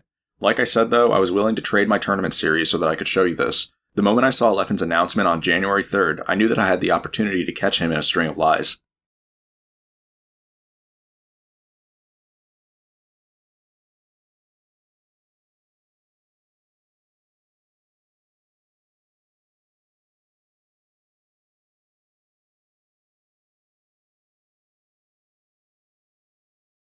The crazy part is that in January, Leffen launched not one but 2 political cons at me. While all of this was going on, there was another con aimed at the box, which is the ergonomic controller that I sell. The con began on January 5th when Leffen tweeted that he'd be live streaming a review of a box he just got in the mail. This was yet another tiptoe. Just like when Leffen tiptoed by announcing Levo, he was now tiptoeing once again. To show you how obvious it is that this was a tiptoe, consider this Instagram post that Leffen made in 2017 in which he claimed he'd be showcasing notched GameCube controllers. Leffen then posted his so-called notch showcase to YouTube and started to say things like these within the first few minutes. Alright, so first off, one common thing that people say is like, oh, you know, the fact that the box or the hitbox controller, so digital input, gives you perfect wave dashes isn't a big deal. You can just notch your controller to get perfect wave dashes. This even with notches, this literally never happens. Truck Jitsu said, this isn't a good reason. You can just make the box, you can just modify the box so it's less than perfect. No, you can't. It's not really that they're objectively better. It's that it's 100% consistent. It's perfect. It's far more important to be 100% consistent than 100% perfect in Melee. And that's the inherent problem with having digital input. You play outside of the rules. Leffen's notch showcase wasn't even about notches. It was a video intended to convince you that the box needed to be banned. The only reason Leffen used a different title was to trick people into watching the video. This is why when you see Leffen claiming that he'll be reviewing the box 4 years later, he's obviously being deceptive here as well. They both are kind of fingerprint magnets, but I think the box is worse. For the hand position for this one, I actually feel like these buttons are like too high up, but I have never seen this many cuts on anything ever. It has 1 billion small cuts. Within the first few minutes of Leffen's review, it becomes pretty obvious that he's tricked people into watching a stream of him ripping into the box the entire time. I don't actually care about the comments you heard him making just now, but the comments that came afterward are the ones that would end up causing huge problems. For me, I might actually swap so that this button is Z, so I can grab like this, and so that I can L cancel with R. Because I think L canceling with R is better than with light. A lot of people will not agree with me, but I am very sure about it. Leffen had begun to spout factually incorrect information about L canceling in Melee. He was then using that information to tell people that the box is designed incorrectly and that 2 of its button locations should be swapped. To show you what I mean, here's a diagram of the box's button layout. The 8 buttons being highlighted in blue are called home row buttons because they're the ones that you rest your fingers on. As you can see, the Z button is on the home row. This is a crucial design decision that Leffen was contesting by telling people that Z should be swapped with R. The reason you heard him give for this is that digital L cancels, which are performed with L or R, are allegedly better than analog L cancels, which are performed by lightly pressing L or R or pressing Z. Therefore, there should be a digital L cancel button on the home row, according to Leffen. As the person who spent 4 years designing this controller, I'm going to explain in detail why Leffen's button layout should never be used. The first thing to know is that Leffen is incorrect in telling you that digital L cancels are better than analog L cancels. It's actually the other way around. I ended up having to make a YouTube video about this in February because of how much misinformation Leffen would end up spreading. There have also been other YouTube videos about why you should analog L cancel, such as the one Mike Hayes made a few years ago. Since I don't expect everyone to have seen these videos, I'll give you a brief rundown of why analog L cancels are better. Analog L canceling is better than digital L canceling because it doesn't force you to pair your L cancel input with a tech input. Even without much of an understanding of Melee, it already isn't hard to tell why analog L canceling is better. It's rarely ever best to tech at the exact same time you L cancel, and even if you wanted that, you could just manually input a tech. The first reason it's better to separate your L cancels and techs is because it increases your L cancel window. This is because when your character enters hit lag, you can input an L cancel just fine, but a tech input will actually cause a tech lockout. Meaning, if Fox presses L during hit lag in this situation, it'll become impossible for him to tech the shine that he gets hit with, and so he shouldn't do so. What Fox should do instead is analog L cancel by pressing Z during hit lag, then input a tech afterward. This lets Fox take advantage of perfectly good hit lag frames for his L cancel input. The second reason you should separate your L cancels and techs is because it increases your tech window as well. This is because if you digital L cancel, then you have to press L or R by the first landing lag frame at the latest, otherwise you won't L cancel. However, if you analog L cancel, then you become able to tech after the first landing lag frame. Since you often don't get punished until several frames after you land, this means you increase your tech window. The explanation I just gave can be visualized with this graph, which shows that analog L cancels let you take advantage of hit lag frames for L canceling without locking yourself out of tech, and landing lag frames for teching. This will always result in equal or bigger windows for both of these techniques. The reason this is significant is because Leffen had begun to tell people that his layout had the better L canceling method on its home row, which was false. The default layout has the better L canceling method. Additionally, there are several other reasons for why you should never use Leffen's layout. For one, the only actual benefit his layout gives is that it puts wave dashing on the home row, but this is practically cancelled out by the fact that grab isn't on the home row. Then there's the fact that wave dashing out of light shield is unviable with Leffen's layout. This is because if you're holding the light shield button down with your ring finger on his layout, then you have to pick your ring finger back up in order to wave dash. I tested Leffen's layout a bunch and found that you lose about 5 frames whenever you do this, which isn't an option in a real match. Believe it or not, those aren't even the most egregious things about Leffen's layout. The worst thing about Leffen's layout is that it creates two unergonomic motions, which defeats the entire purpose of the box in the first place. The first one is analog L canceling, and the second one is jump cancelled shine followed by wave dash, which is a common motion for Fox and Falco. On the default layout, you can analog L cancel your aerials while keeping your wrist in one place, but on Leffen's layout, you have to quickly shift to the top row in order to analog L cancel, which will cause pain in the back of your wrist. Similarly, on the default layout, you can comfortably JC shine, then wave dash by pianoing to the left twice. But on Leffen's layout, you have to piano to the left, then to the right, which will irritate your ring finger. This will happen because the middle and ring fingers are the only fingers that don't have their own independent muscles, which is why it's difficult to move them without moving some of your other fingers. It's bad practice for a button layout to make these fingers work against each other when they need to work with each other on a biological level. When you compare the list of pros and cons each of these layouts provide, it becomes obvious that Leffen's layout should never be used. Telling people to use this layout is like telling them to uninstall System32 from their PC. It's something they should never do, unless they willingly want to use a defective product. The problem is that Leffen's narcissism compelled him to find something wrong with the box at all costs. He couldn't just conform to using the box. He needed to coin his own layout, even if it meant misleading people about Melee.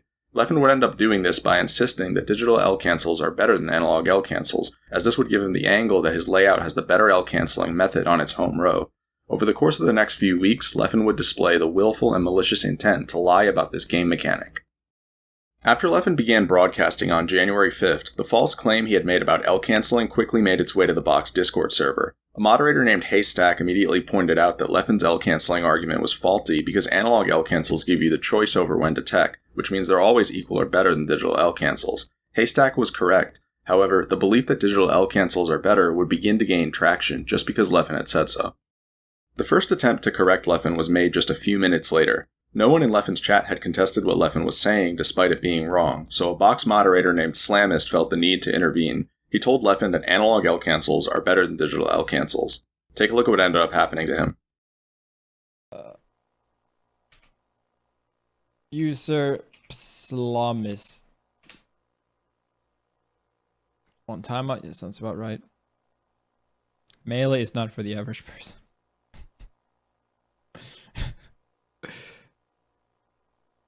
Light press, hard press? Yeah, I mean, this guy's just full of shit. Leffen and Slamist ended up getting into an argument over the subject. Leffen then began roasting Slamist in front of over 1,000 people as to make an example out of anyone who questioned his word. Meanwhile, Leffen's chat laughed and continued to adopt false information. I'm not saying, to be clear, that I know the best layout. I'm saying that letting you rebind things is an objectively huge positive. You have to be an absolute fucking moron to try to say that not being able to remap is better because your overlord said so. But yeah, hard pressing with L cancel is in general better because it option select attack. Leffen would end up banning Slamist. Then Leffen began to refer to me as an evil overlord, which shows how personally invested he was in proving me wrong. The argument you just heard Leffen give about option selected text is incorrect as well. At the time Leffen said this, he didn't know that you get locked out of tech if you press L or R during hit lag. Because of this mechanic, you're supposed to perform the option select he's referring to by analog L canceling during hit lag, then pressing L or R afterward to tech. 6 hours later, Leffen was still spreading the same misinformation. See the tech? That shows that this man is a wise man that uses hard press to L cancel. Probably means he's on a GameCube controller too. Since most of the box players seem to think that hard press is bad. This time, another box moderator named Altimore went into Leffen's chat to try to stop the bleeding. Altimore pointed out that what Leffen had just said didn't make sense, since you can always analog L cancel, then manually tech whenever you want to. You can always manually tech after with Z? Yeah, but it's unergonomic as fuck. Because you have to like press an extra button, and it's really fucking hard. Leffen was unwilling to forfeit the argument, and so he made the ridiculous claim that analog L canceling is worse because it makes you press an extra button to tech, which is unergonomic. Altimore quickly pointed out that this didn't make sense either, as you can easily just press the L button. Altimore added that Leffen's layout is in fact the unergonomic one, as it forces you to shift your wrist between rows in order to analog L cancel. Altimore then explained to Leffen that a big part of the reason digital L cancels are worse is because if you input them during hit lag, you'll get locked out of tech. Like if you do an air and it's 5 frame hit lag and you press L there, and then you can tech 5 frames after the L cancel, it doesn't give you a tech. Leffen had to ask Altimore for clarification about why this tech lockout occurs. Altimore then clarified that when you input a tech during hit lag, the game interprets it as you inputting a tech multiple times, which causes a lockout. Take a look at how Leffen responded. Why would that not give you a tech though? If you're saying that you can't get a tech if you mash,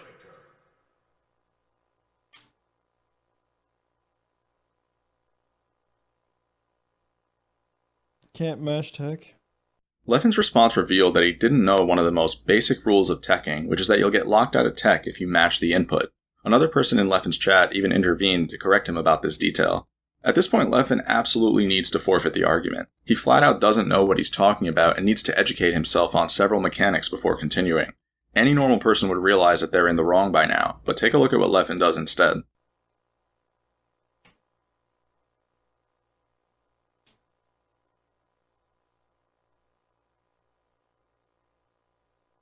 But yeah, exactly. But that means you're landing the move. I don't get it. Yeah, thinking more to it, that means you're landing the move, dude. Leffen takes 10 seconds to come up with his next faulty argument, which is that being locked out of tech doesn't matter because if your attack connects, that means you're safe anyway. This is a false statement because there are tons of situations in Melee where the attacker is framed negative. If Fox nairs another Fox who ASDIs down, for example, then the first Fox will get shined. Similarly, if Fox drills another Fox who's in shield, then the first Fox will get shined out of shield. In both of these situations, the attacker should extend their tech window by analog L canceling. Altimore and Leffen would end up going in circles for the rest of the night. Eventually, Altimore gave up on trying to get Leffen to stop misinforming people. Then, the next day, Leffen continued to broadcast the idea that digital L cancels are better. So that's the left layout. Also, it makes L canceling with hard press a lot easier, which I think is clearly optimal. Leffen was refusing to face the facts just so he could coin his own button layout, and it was taking its toll. The misinformation he was spreading would start to cause mass confusion. Less experienced players were rapidly beginning to believe that the box was designed incorrectly, and that they should L-cancel the wrong way as well. It was eerily similar to when ESAM complained that Ultimate players were treating Leffen's word as law. A week later, another moderator named Otak began to take serious issue with what Leffen was doing. Otak said it was weird for a player as good as Leffen to use such a bad button layout, and that he was actively misleading box users into thinking that there was something wrong with their product. Otak added that it was even worse that Leffen was misinforming people about L-canceling, as this would damage the entire Melee player base. On January 18th, Leffen started to take his fraudulent rhetoric to Twitter. He posted a Twitch clip which explicitly stated that digital L-cancels are better than analog L-cancels in its title for all 300,000 of his followers to see. By this point, Leffen had also implemented chat commands to ramp up the rate at which people would be misinformed. It seemed that the more we tried to educate Leffen, the more he saw that we were growing frustrated, and so he retaliated with even more lies.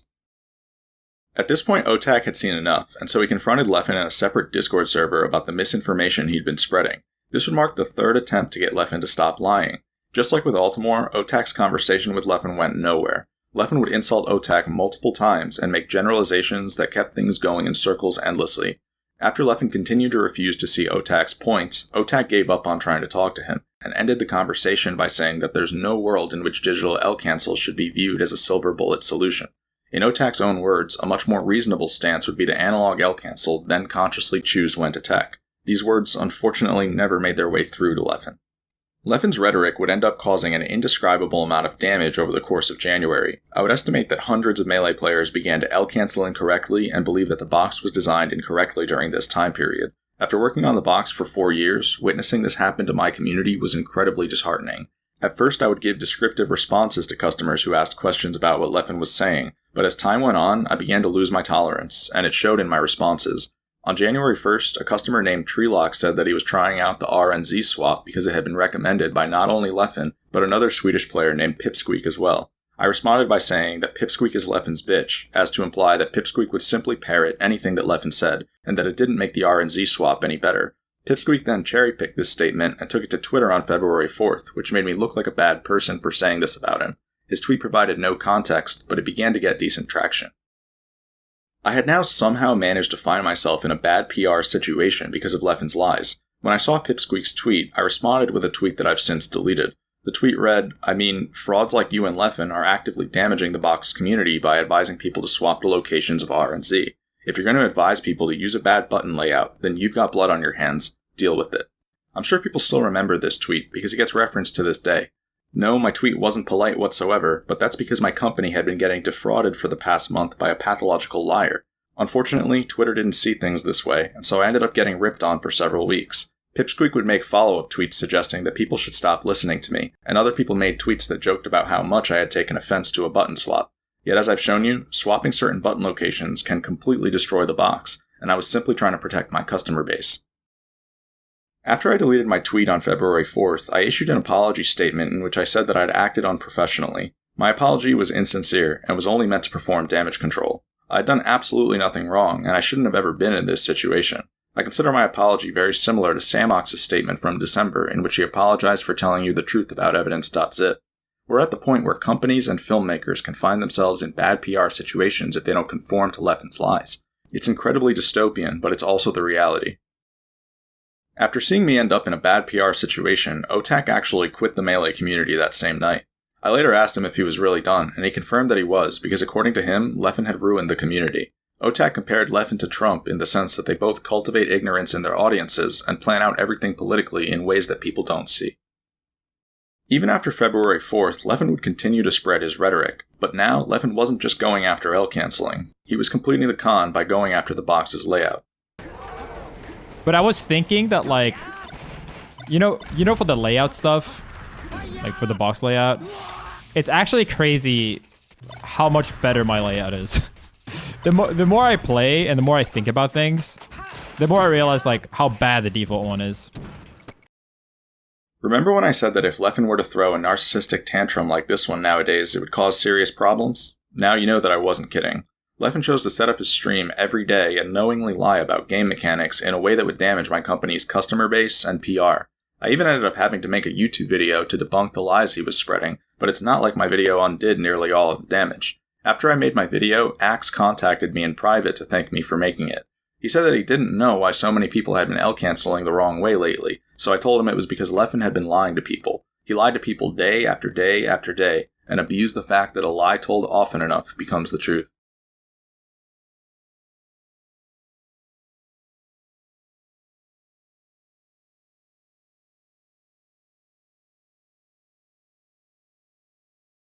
Back in 2013, Evidence.zip told us that Leffen was a dark triad who would engage in this type of deceptive behavior. We're now in 2021, and clearly nothing has changed. So the question is, what did Leffen do between 2013 and 2021 that had dark motivations people weren't considering? As it turns out, he did a lot.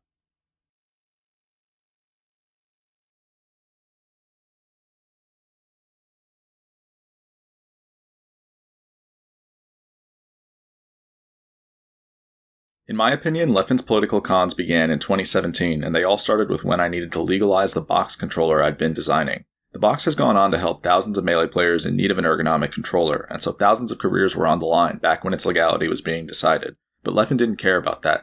He wanted me gone, and so he was going to get the box banned at any cost. On January 19, 2017, I announced to the Melee community that I'd be returning on a controller called the Box. I had just spent a few years away from the game due to hand and wrist injuries, and people were happy to see that I'd not only be coming back, but helping out other Melee players in need as well. Then, the exact same day I made my announcement, Leffen hosted a stream in which he made the following comments. There's absolutely nothing. There's no proof or even anecdotal evidence that Smashbox is better for your hands. I feel like there's a real concern that other top players could develop severe hand issues as well. Well, his was like, it feels like it's genetic. He has like arthritis and stuff like that. And Hax's was honestly his own. Like, yes, I do worry that other people get hand issues, but I also think that it's 95% at least their own fault, and then like 5% the GameCube controller or whatever. Everything you just heard Leffen say is false. You just heard him say that there's no proof that keyboard controllers are more ergonomic than GameCube controllers, which everyone knows is untrue. He also lied about my hand injuries by claiming that I have genetic arthritis, which I don't. I have osteoarthritis, which is from wear and tear. The fact that Leffen felt the need to make these lies on the exact day of my announcement made it obvious what was to come. 2 months later, I would encounter Leffen at Summit 4, which took place between March 2nd and 5th, 2017. When I first got to the venue, I saw SFAT, PewPew, Ice, and Leffen playing teams, so I said hi to all of them. Then, within 5 minutes of my arrival, Leffen got up and asked me to speak with him about the box, so I obliged. Him and I then went into a different room. My conversation with Leffen would end up being an interrogation, in which he tried to get me to commit to certain lines of logic about how the box would be legalized. Leffen kept asking me questions about GameCube controller mods and in-game mechanics that the box's legality might affect. A week after I got home from Summit, Leffen began to flood Twitter with misrepresentations of everything I had told him. He even spread these misrepresentations to TOs such as Jabali and Mr. Wizard to try to reach a ban verdict as quickly as possible. When people asked Leffen what I thought about his tweets, he would clarify that I was in agreement with him, which wasn't true. And so I told Leffen that he was acting maliciously by putting words in my mouth. This was when things got even weirder. Leffen clarified that he had no malicious intent, but that he had made contact with the engineer who I was working with at the time. To be clear, Leffen lives in Sweden, and my engineer lives an hour away from me in New Jersey. When I saw Leffen's tweet, I realized that he had formed a strategic friendship, as he usually does. I didn't think too much of it at the time, but it would end up coming into play later. A week later, Leffen began to flood YouTube with anti-box propaganda. The first video he made was released on March 21st, 2017. It was only a minute long, and it was called Box Controller Exposed. The video focused on a mechanic called 1.0 Cardinal, which is a mechanic in Melee that causes your analog stick value to increase by about 1% if you can pinpoint the final value along the cardinal. This improves things such as dash speed and DI by about 1%. Since the box is a digital controller, it can pinpoint this value every time, whereas GameCube controllers may struggle to do so. That being said, 1.0 Cardinal is a touchy subject, and it's easy to misconstrue certain things about it through the use of crafty language. It also affects up or down. This also affects airspeed. It also affects even the smash DI and normal DI. So you can literally DI further on a keyboard or a digital input. Do what you will with this information. Leffen's video is incredibly disingenuous for several reasons, but the public didn't realize this. For one, the fact that Leffen's video is only a minute long and ends with "do what you will with this information" means it isn't intended to educate people, but to spread fear. There are several arguments Leffen's video doesn't mention, such as the fact that 1.0 is a microscopic advantage that would never warrant banning a controller. Then there's the fact that some GameCube controllers are way better than others at pinpointing 1.0 due to hardware differences, yet those controllers aren't banned. There's also the fact that 1.0 should be fixed on UCF, at which point it isn't even a discussion anymore. Leffen's video wasn't intended to be truthful about any of these things. The very next day, Leffen followed up with another video called Digital Input DI Meta Incoming. What Leffen shows in this video is that if Peach upthrows Fox and he DIs away with 1.0, he will escape her down smash, which he can't do with the value before that. But what Leffen doesn't show you is that this is only true at exactly 0%. Starting at 1%, the value before 1.0 is enough to get Fox out of this combo. Another thing Leffen doesn't show you is that even when Peach upthrows Fox at 0%, she still needs a frame-perfect down smash input in order to hit Fox on the frame before he lands. If Peach is even a frame late, then her down smash will miss. This means that what Leffen shows in his video is practically irrelevant because it needs not one, but two very precise conditionals. Releasing these types of deceptive videos when my career was on the line wasn't a joke, but Leffen's intention wasn't to be honest. It was identical to when you saw him lie about L-canceling for political purposes earlier this year. 2 days later, a tournament called Royal Flush announced that I'd be competing at their upcoming event. Royal Flush had invited me to play on the box, and so I accepted. However, within 2 hours of Royal Flush announcing that I'd be in attendance, Leffen hounded the TOs about redoing their controller rule set. This caused Royal Flush to rescind their invite.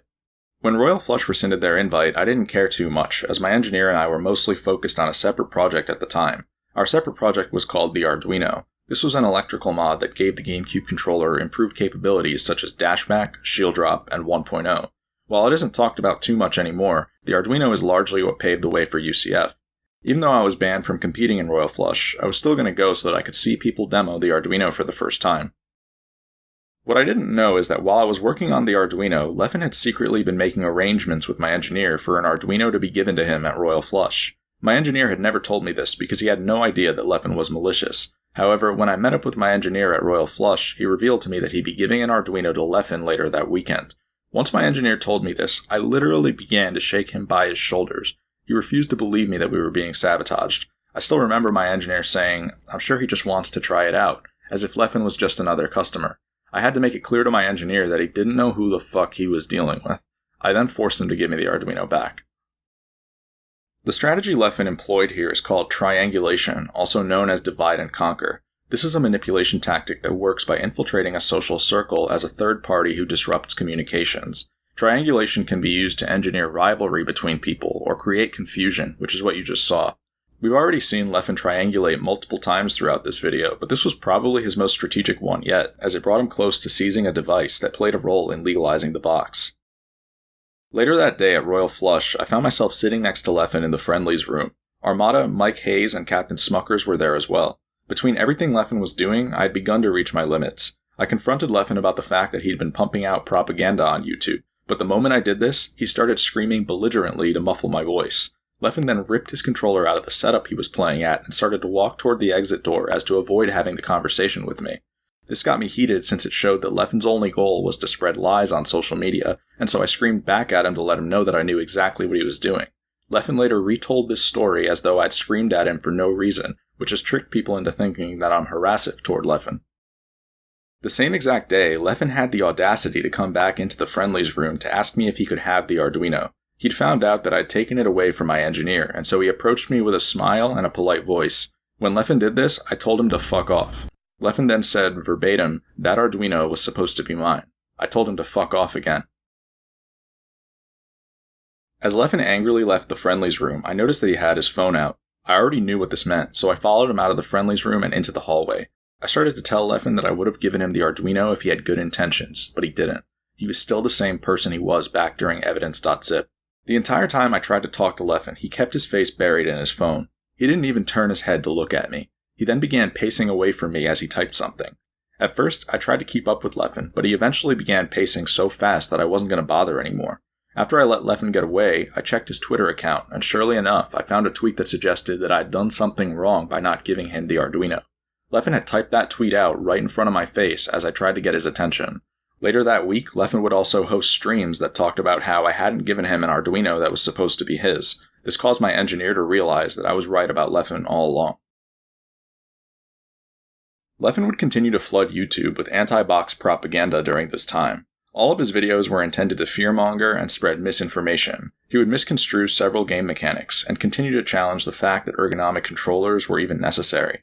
The lengths he was going to destroy me were unbelievable. Eventually, I couldn't take any more of Leffen's abuse. At Smash and Splash 3, I saw him lose to Zane, which was a major upset at the time. This led to me taking a shot at Leffen on Twitter. I called him out for losing despite the fact that he had notches, which he had constantly been misrepresenting in order to get the box banned. At first, Leffen didn't respond to my tweet for a while, but later that night, he blew things insanely out of proportion. Leffen posted logs of a private conversation I had with him in 2016 in which I came to him with a confession. I'd been suffering from PTSD for 3 years at the time, and I needed help. This PTSD resulted from the chronic harassment and stalking I'd been subject to in 2011 and 2012, and it had been causing me severe insomnia. The reason I used to have PTSD is because I didn't understand psychopathy back when I was a teenager, and so I didn't understand why someone was stalking me so obsessively. Apparently, when I gave Leffen this information, he viewed it as a way to stalk me again in the future while blackmailing me. It's still probably the most evil thing I've ever witnessed. After Leffen posted these logs, he tweeted that he had tried to be nice to me despite how terrible I'd been to him. I know it's hard to believe, but Leffen really did tweet that. Tons of people then told Leffen to take the logs down, so he did. However, when someone told Leffen that he shouldn't have posted the logs under any circumstance, Leffen claimed victim status and told him that he couldn't take my harassment anymore. To be clear, I never harassed Leffen during this entire time period. I only ever confronted him because he was trying to end my career. The same person then pressed Leffen about the fact that it still wasn't okay. This was when Leffen referred to me as his stalker. It's very important to realize that this was a projection, and that Leffen was openly confessing to the fact that he stalks me, just as he was confessing to several of his other flaws back when I showed you some of his other insults. After Leffen projected, he told the person that he was done speaking with them since they insisted on victim blaming. This interaction shows exactly why Evidence.zip urged the reader to understand that Leffen will always claim victim status, and that they need to be able to see through it. Less than a week after this all happened, I released my Arduino project to the general public. Leffen tweeted within a few hours to encourage people not to trust me, and to view my work as if it was research funded by a cigarette company. When I released lengthy box documentation a year later, Leffen made the exact same tweet. Ironically, my box documentation contained nothing but factual information. There was even a long chapter on 1.0 Cardinal, the mechanic that Leffen had spread propaganda about in order to get the box banned. If not for Leffen, I never would have had to write this chapter, but I needed to debunk all the lies he'd been spreading. Leffen ultimately failed to ban the box, but his intentions were clear the whole way through. He wanted to remove me from the community at any cost, even if it meant banning a controller that thousands of people would end up needing. Looking back at it, Leffen's success would have been catastrophic. It would have cost so many players their careers. Between all the cons Leffen's launched at me, there's been a common denominator. He doesn't give a shit about this community. When Leffen wants to defraud someone, he will do it no matter how much collateral damage it causes. So far, you've seen him overrun a free tournament series, teach people to L-cancel the wrong way, and convince people to desecrate their ergonomic controllers. 4 years prior to that, he tried to deny people the right to even use an ergonomic controller in the first place through blackmail and propaganda. Leffen was the only beneficiary in all of these situations. At this point, one of the biggest mysteries is surely how Leffen ever managed to attain hero status within the Smash community. He's done absolutely nothing heroic this far in the video, yet he somehow made people think this to be true of him. The way Leffen achieved hero status was through a series of political cons that would take place over the course of the next 3 years. This is because narcissists will strategically claim victim status and hero status in order to get ahead. Victim status, which you've already seen Leffen claim, allows the narcissist to evade accountability, while hero status allows the narcissist to mobilize people underneath them. But to obtain hero status, the narcissist must create a common enemy, which often comes at the expense of innocent people.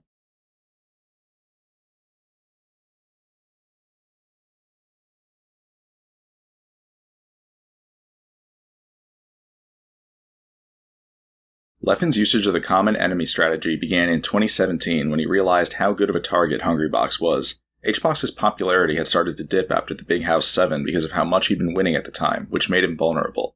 Leffen had been knocked out of this tournament by HBox, but you could tell from his post-game interview that he had nothing but good things to say about him. Lacked focus, and in those moments, it just died every time, especially against Hungrybox. I played well overall, but then during edge cards and like when he just approached me with Pound, I would just like let up for a second, and then he destroys you. He's really amazing at like noticing your weak points and just instantly killing you for it. Yeah, he's like real. Dude's reactions are crazy. Yeah. It's like there was one moment you just like did like a spot dodge. People still seem to think that the Leffen HBox beef was just some run-of-the-mill beef, but there was so much more to it than that. The Leffen HBox beef was a calculated attempt to end HBox's career that took place right in front of everybody's eyes. It would also cause extreme damage to the community, as Leffen's cons usually do. I was able to recognize that all of this would happen from the start, having been on Leffen's hit list for years. The problem was that nobody else did. What you need to know is that high mocks like Leffen are opportunists who recognize that the right circumstances need to be there before they can pounce on someone. You saw this earlier when Leffen pounced on the box's legality after years of lying in wait. As for the Leffen HBox beef, what happened here was Leffen decided that if he couldn't beat HBox, then a viable way to dispose of him was to destroy his reputation and push him out of the community. Most people would never consider such an immoral strategy, but the Machiavellian viewpoint is different. HBox's dip in popularity would allow Leffen to inflict serious mental damage by convincing people that he was the enemy. This would also heroize Leffen in addition to increasing his market share. From Leffen's perspective, it was arguably better than doing things the normal way. Because I had just had my controller's legality conned by Leffen for an entire year, I knew exactly why HBox was being targeted at this juncture. Like I said, the first reason was his dip in popularity. Leffen is an opportunist who knows that the right circumstances need to be there, which they were. The second reason was envy. Just as Leffen never liked me because of the fact that I had respected Melee opinions, he couldn't stand the fact that HBox was in his way. And lastly, the third reason was blackmail. Leffen had been blackmailing people ever since the days of Evidence.zip, and we all saw how he blackmailed me during the box legality process. In this case, Leffen's blackmail was the little-known fact that HBox had cheated on his girlfriend. Everyone would find out about this a few years later, but at the time, not too many people knew about it, and we can assume HBox would have preferred to keep things that way. A few weeks after the Big House 7, Leffen's con began when he abruptly decided that HBox was killing Melee. The same person who called Leffen out just a few months earlier for blackmailing me pointed out how much of a U-turn this was from everything Leffen had said about HBox in the past, including during Leffen's Big House 7 interview. I quickly saw how personal things were getting when Leffen tweeted that HBox is a miserable person and that everyone has a story of HBox being shitty toward them just a few days later. Leffen obviously had no business saying these things given how he's treated people, but by now you should know that there's no consistency among the things that Leffen says. Furthermore, neither of Leffen's statements about HBox were true. Having been a part of Evidence.zip, I started to become very worried about where this was headed. A few days after Leffen's tweets, the tournament Summit 5 was held in California. Leffen, HBox, and I were all in attendance at this tournament. HBox has been a close friend of mine for many years, so I confronted Leffen on the very first day of Summit 5 to try to defuse their beef, but it was no use. I knew that HBox was being blackmailed, so I repeatedly told Leffen that HBox's sex life wasn't his business. I also made it clear to Leffen that HBox wasn't the only person guilty of cheating, and that Leffen would be a hypocrite if he continued to go after HBox specifically. Leffen blatantly didn't care about any of this. He spoke to me in a deadpan expression the entire time, and gave me responses that kept the conversation going in circles. I left Summit 5 knowing that Leffen was dead set on ruining HBox. As soon as we all got home from Summit 5, Leffen continued to spread rumors about HBox and misrepresent the way other pro players viewed him. When HBox got fed up and defended himself, Leffen immediately signaled to him that he was being blackmailed. This blackmail would keep HBox silent for the remainder of the feud.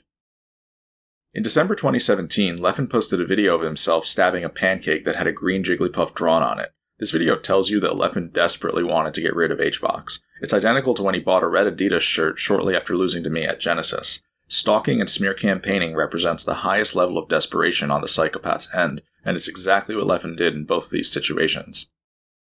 A month later, Leffen released propaganda in the form of a video called One of the Many Reasons to Dislike HBox. The video depicted HBox as the devil and received about 400,000 views. Unfortunately, not nearly enough people realized how malicious this video was. Within the video, an up-and-coming player named Snowy tells a story about how HBox had been rude to him when they met. Leffen sits next to Snowy and encourages him to keep going as he tells his story. Met him. Yeah, the first time I met him, I asked him for a best of $5, Puff Ditto, and when he found out that I was a Puff, he went his secondaries, he took 2 games, and then after the second game, he was like, alright, I don't want to keep playing, and he takes my money, he walks away, and I was wearing the HBox shirt that he made, like the one with the cube. No! Yeah, and he says to me, nice shirt, and he leaves. It was. Are you? No, there's no way. Yeah, no. I had my friend there. I can. My friend will be here tomorrow. You'll know. Like it was. Dude, this is like a villain story. No. Guys, join the resistance. Not only is the thought of Leffen accusing anyone of being mean toward new players comical, but if you actually look into how Leffen treated Snowy behind the scenes, it becomes clear that Snowy was used. On July 19, 2018, Leffen referred to Snowy as his slave, and on February 7, 2019, Leffen looked to silence Snowy for speaking positively about Jigglypuff. When Snowy tried to defend himself, Leffen accused Snowy of lying. Snowy could also be seen begging Leffen to not influence the community to ban his character. I would end up meeting Snowy at a tournament called Don't Park on the Grass that took place at the end of 2018. I talked to Snowy about the video he starred in, and he told me that he never really meant what he said about HBox. Snowy was mostly starstruck by the chance to hang out with Leffen, and wanted to impress him. Snowy also told me that Leffen was highly abusive toward him, and would repeatedly call him retarded off camera. When I asked Snowy why he would take Leffen's abuse, he told me that being friends with Leffen gave him opportunities, and that it let him talk to other top players in the scene. There's a term called flying monkeys, also known as abuse by proxy, that describes everything you just witnessed. Abuse by proxy is when a narcissistic abuser exploits another person to carry out their agenda, such as launching a smear campaign. Snowy was valuable for Leffen in this case because he gave credibility to Leffen's smear campaign, but after that, he wasn't needed.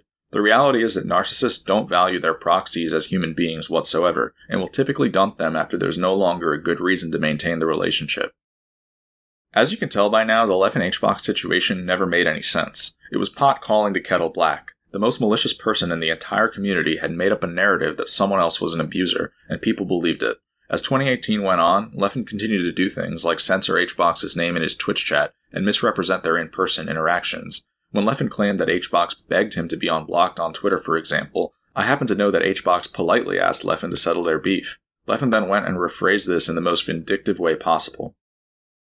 And tell me about the set history between these two, Scar. So Leffen versus HBox has actually been, they have had a long rivalry, and it's gotten a bit personal at times. It has These gotten guys a do little not bit like personal. each other. They don't, kind of oil and water a little bit. Leffen frequently tweets about, such and such, like, I can't believe this terrible human being. He doesn't say terrible, player. He says terrible human being. Yeah. It's gotten to that level. It's gotten to that level. Is killing the game that I love. Leffen's maybe a little bit melodramatic about it, but maybe a little, but that's what we like about him. The The false narrative that HBox is a deplorable person eventually made its way to commentary slots and news outlets such as ESPN. You can tell from the way Scar and Toph spoke about Leffen that inciting mass hatred was a part of his brand at this point, and that the community would condone it too. Unfortunately, the average viewer wouldn't have seen things this way. These broadcasts alone probably brainwashed thousands of people into believing that Leffen was the hero. A week later at Super Smash Con, the social isolation that was destined to come for HBox had finally begun to manifest. The rank 1 player in the world was rapidly losing his support network, and he was starting to crack. There to capitalize on the situation was none other than Leffen, who subtly encouraged people to deal the finishing blow. Like I said earlier, this was all a calculated attempt to end HBox's career, and it damn near succeeded. To show you how stealthy the manipulation that took place right in front of you was, let's juxtapose Genesis 5 and Genesis 6. At Genesis 5, which took place in 2018, Leffen gaslit HBox by refusing to give him a handshake after both of their sets. This was intended to push the narrative that HBox is deplorable. HBox can't be blamed at all for his reaction to it happening the first time, as he didn't deserve any of this. However, evoking that type of a reaction was all part of Leffen's plan. Oh, man. And a down smash from Hungrybox. Really solid 3-0 for him, man. He will move on. Ooh, and Hungrybox to winners finals. That was for winners finals? Yep. Oh, boy. Yeah, no. Hey, Hungrybox sit clean as usual. That's not a good stunt. A year later at Genesis 6, and the aftermath of Leffen's behavior was clear as day. Several competitors tweeted in good faith to let the community know that this type of hatred was unacceptable. However, there was a snake in the grass among them. After an entire year of spearheading the movement against HBox, Leffen trapdoored his way out of the chaos he created in order to boost his reputation.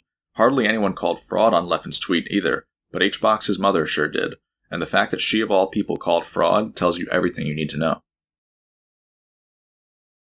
People don't realize this, but Leffen is the real reason HBox had a crab thrown at him at Pound 2019. Leffen incited violence without ever directly inciting violence. He puppeteered the HBox con from start to finish, and not enough people connected the dots. When Leffen told the crowd to roar, they roared, and when Leffen told the crowd to sit, they sat. The most incredible part is that Leffen ended up leveraging all of this into a hero narrative. The community either never realized how Leffen had mobilized them, or never had the courage to speak up against it, and so they accepted his hatred as the new normal.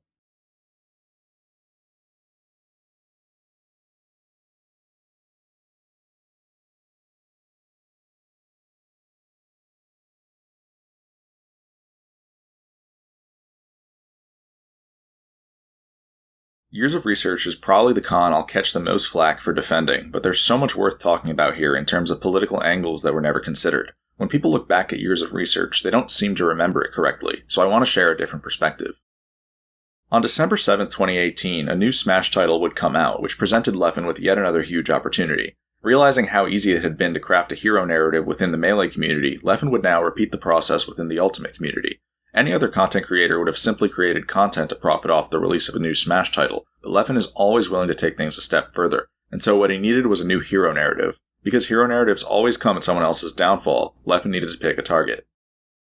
You're absolutely not supposed to say what I'm about to tell you, but Salem was conned by Leffen. I discussed this with Mutaking last year, and he agreed. The problem was that Salem went on to say things about the Melee community that couldn't be defended, as M2K put it. M2K and I agreed that Salem was just a nerd who'd been bullied, and said things they probably didn't mean. They became part of Leffen's political agenda when Leffen started harassing them about their opinions on Ultimate with the intention of vilifying someone.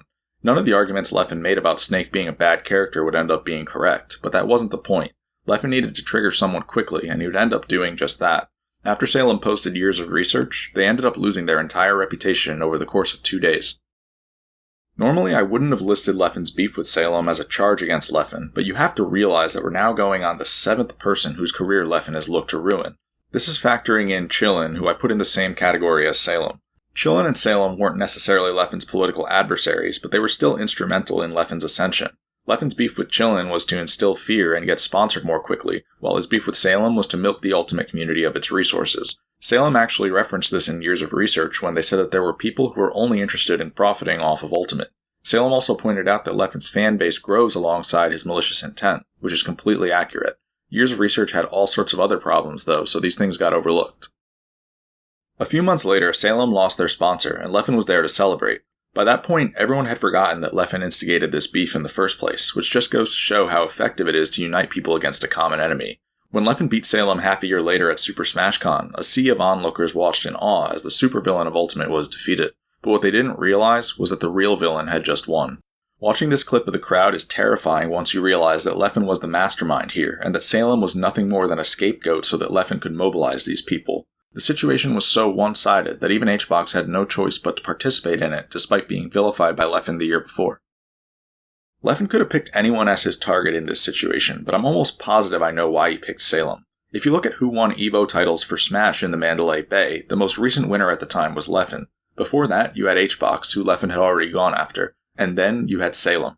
When you consider the fact that Leffen has a god complex and will target people for trivial reasons like these, it makes perfect sense. Leffen may very well have taken offense to the fact that Salem once stepped foot on the same stage as him, and so he wanted to make it clear that only he was worthy of that stage.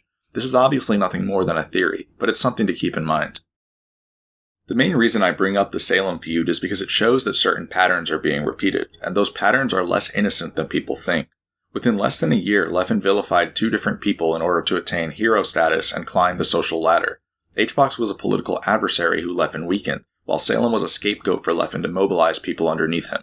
Regardless of where you stand on these feuds, there's no denying that each of them served a purpose. Both times, Leffen was able to control crowds and walk away as the beneficiary without anybody realizing it. The point is that there is a political agenda, and soon you'll know why that agenda will spell the end of this community.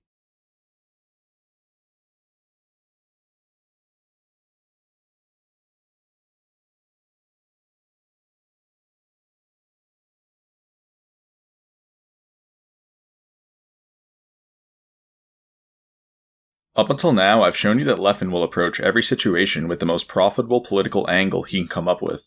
He undeniably has a dark triad mentality that believes in exploiting others in order to ascend. But sometimes, exploiting others doesn't mean feuding with people. Depending on the situation, it may be appropriate to become a social justice activist overnight. Following the HBox and Salem feuds, Leffen had begun to transition from a villain to an anti-hero in the eyes of the community. The days of Evidence.zip were over, not that anyone knew what Evidence.zip was to begin with. After saving Smash from 2 separate problems that he created, Leffen was starting to be perceived as a role model, and it couldn't have come at a better time. Last summer, the Smash community witnessed its darkest point when it found out that many of its own were sexual predators. People didn't know what to believe when the victims first started coming out, but before you knew it, the whole world was watching. Unfortunately, if there's anything last summer proved, it's that the Smash community is twice as naive as it thought it was. This is because, just as sexual predators can live among us, the Dark Triad can live among us too. People fail to realize how profitable a Me Too movement is from a business perspective. Most of us would never imagine that someone could be cold enough to view things this way, and that's sadly what allows the Dark Triad to gain the upper hand. The truth is, you should always be skeptical about the people who rush to the podium in these types of situations, especially when you consider how well suited the Dark Triad traits are for it. By taking the helm of a Me Too movement, narcissism is rewarded in the form of worldwide acclaim, psychopathy allows one to remain unemotional throughout the whole process, and Machiavellianism allows one to take advantage of the scattered masses who need a leader. It's the perfect opportunity, but most people would never see it that way. So far, I've explained how Dark Triads strategically claim victim status and hero status in order to manipulate people. There's only one better status to claim than either of these, and it's called virtuous victimhood. This refers to when victim status and hero status are combined. Virtuous victimhood is the strongest signal one can emit because it combines the sympathy of victim status with the admiration of hero status, making it ideal for leeching resources. Virtuous victimhood can't be signaled in every situation, but it can certainly be signaled during a Me Too movement. A Dark Triad is able to emerge as someone who can resonate with victims while also coming across as a leader who victims should stand behind. This is why it was never a matter of if Leffen would show up, but rather a matter of when. Surely enough, Leffen would begin tweeting frequently on June 28th. The tweets he made over the course of the next few weeks gave victims hope and empowerment, and caused him to become the community's beacon. Leffen's actions were showered with praise by community leaders, and not a soul stopped to question his intentions. His ability to take the helm of Me Too so easily despite his dark past made me realize how wide the gap between perception and reality is within this community, and that the situation was worse than I thought. If you listen closely to what Leffen says in this clip that Rishi tweeted, you'll start to realize that something went wrong here. Yeah, I also agree that saying you stan, while I appreciate it if it's about me, I still think it's bad. You should hold me accountable. If I'm not entertaining, if I'm not doing shit like that, then don't fucking follow me. Don't watch me. I'm not your friend. I'm an entertainer. I'm a pro player. You shouldn't assume that I am a top. Just because I'm a top player, that I'm a top person, that I'm a great person, because you don't know me. It is very easy as a streamer to do your bad shit during the hours you don't stream. By July 2nd, the number of allegations had begun to ramp up, and so Leffen made a YouTube video in which he discussed the situation. He also made a second video on July 15th. These videos received over 1 million hits combined. I'll play a couple of quotes from them that I've selected. The people these people hurt don't deserve to just be a summary and just to be like, these people overall have been abused, right? So I'm not going to try to do that here. People know about the Evidence.zip, and although I do not think that that was deserved, like being banned for it, I do definitely agree that I acted like a fucking jerk, and that I need to do much, I need to be much, much better going forward, is what I realized. Some people in this community, whether you like it or not, have some kind of power, whether it's being a top player, a TO, a just community figure, whatever it is. Heck, man, all it seems to take now is that, it really does seem like people just take whatever they can and just use it to either abuse, blackmail, or try to hide what they have done. I have no doubt that we will be seeing more stories come out, and I am incredibly proud of everyone for speaking out.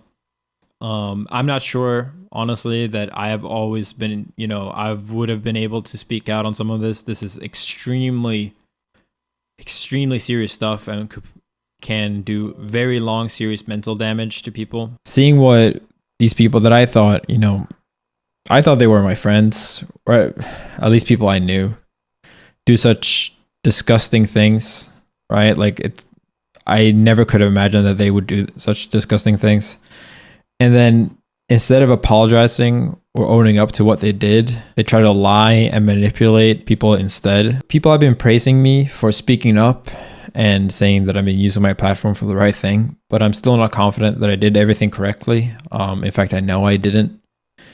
And I still feel like the real hero here isn't me. It's the people that were brave enough to speak up, knowing what harassment they would face. I don't think they get enough credit. And honestly, I've been struggling with feelings of guilt because I've gained a lot of subscribers, a lot of followers, and attention because of these awful things happening. And I know many people have struggled with the same feelings. With the information we have, none of these quotes make any sense coming from Leffen. The first quote is a projection because Leffen states that he won't summarize victims, then proceeds to summarize Evidence.zip in about 10 seconds. As we know, Evidence.zip deserves much more time than that. Similarly, the second quote is a projection because Leffen is regularly abusive and has used blackmail as one of his go-to strategies throughout his career. The third quote is also a projection because Leffen knows that he himself is aware of causing several people's mental health to decline. The fourth quote is a projection as well because after Leffen was banned for Evidence.zip, he issued a fake apology that manipulated North Americans and the media. And finally, the fifth quote is a projection because we have Leffen on record for leeching money and fame from the Smash community on several occasions, including this one. These quotes aren't the focal points of Leffen's video, they're just scattered ones I wanted to show you. The focal point of Leffen's video is actually a victim testimony in which he talks about a road trip he took when he was younger in which he was allegedly physically abused. Before we listen to Leffen's testimony, I want to show you something he prefaces it with. That said, though, I do think in general, as a general, you need to believe victims, especially if they don't have a very credible reason to lie.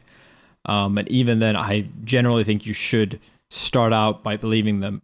What Leffen just said is highly manipulative. By saying this, he conditions you to believe victims, which is horrible advice since victims can be just as deceptive as abusers. A few minutes later, Leffen gives his victim testimony. Please listen to all of it very closely. When I was, before I was banned, I went to my first tournament over in the United States. And I've told this story many times before, so I'm not going to go into great detail about it. But as a 16-year-old, I went there, traveled with an RV around California and the nearby states for about 2 weeks. And there were about 10 people in that RV. So it was a lot of people, many people adults. And during this time, there was one particular player that physically abused me, like basically slapped me extremely hard across the face several times over basically nothing. I sat in his seat. I was playing Smash and he wanted to go to sleep. His alarm didn't wake him up. And took about 8 times before someone said anything, and no one really said anything. This player also ended up stealing money, never paying back people thousands of dollars. And some people are still friends with this person to this day. And I'm not saying this to try to make a pity part of myself. I think in general, I took this situation and I dealt with it pretty well. And I was pretty bratty, you know. I stood up for myself. I always try to take fights verbally. Of course, I never fought anyone physically, but I'm not gonna say that I didn't like do anything to deserve any kind of lashback whatsoever. But I definitely did not deserve to be physically assaulted several times. But since that day, I was obviously extremely mad at the other people who I looked up to before, who I saw as full grown adults, for not doing anything. And ever since that day, I basically vowed to myself that when that happens next time, when I'm the fucking adult, I'm not gonna just sit by and just be like, oh, I hope someone else look to someone else. I'm gonna step in myself and say something. And honestly, I thought after that happened, I was obviously banned for the whole thing with Evidence.zip. And that person in particular quit the scene. I stood up for myself when he tried to come back to me. He wanted to talk it over a dinner meal. And he came and hugged me from behind and said, let's talk things out. And he asked me to pay for his meal. Obviously, I just told him to go fuck himself and basically stood up for myself. Before we continue, I want to be clear about one detail within Leffen's testimony. I was playing Smash and he wanted to go to sleep. His alarm didn't wake him up. And took about 8 times before someone said anything, and no one really said anything. In Leffen's video, he states that he was slapped 8 times, but on April 29, 2012, Leffen told this exact same story on Smashboards, and he stated that he was only slapped once. This means that Leffen modified the story in order to make it sound like more of an assault. When I heard Leffen's new testimony, I reached out to some of the Swedes who I happen to know were on this road trip, which took place during the weeks leading up to Genesis 2. The first Swede I reached out to told me that they knew Leffen was slapped once, and that they remembered Leffen telling them that he was slapped a second time, but that 8 times was definitely a lie. The next Swede I reached out to was Armada. Armada said the exact same thing, which is that a second slap may have happened, but that 8 was clearly a lie. Armada added that Leffen had been telling a botched version of this story 6 to 8 weeks earlier on his stream. The next piece of evidence is a testimony that was written over 8 years ago. Earlier on in this video, I showed you excerpts from Evidence.zip, but I omitted the third Swedish player's testimony. The reason I omitted this testimony is because it's the most important one in Evidence.zip, and I needed to save it for later. This testimony was written by a smasher named C. C is the person who slapped Leffen, and he just so happened to testify about the Genesis 2 road trip. C's testimony is cleanly divided into 6 sections, each with its own title. I'll be showing you his testimony in its entirety.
As you can see, Leffen wasn't being anywhere near truthful in his 2020 testimony, but that shouldn't surprise you by this point.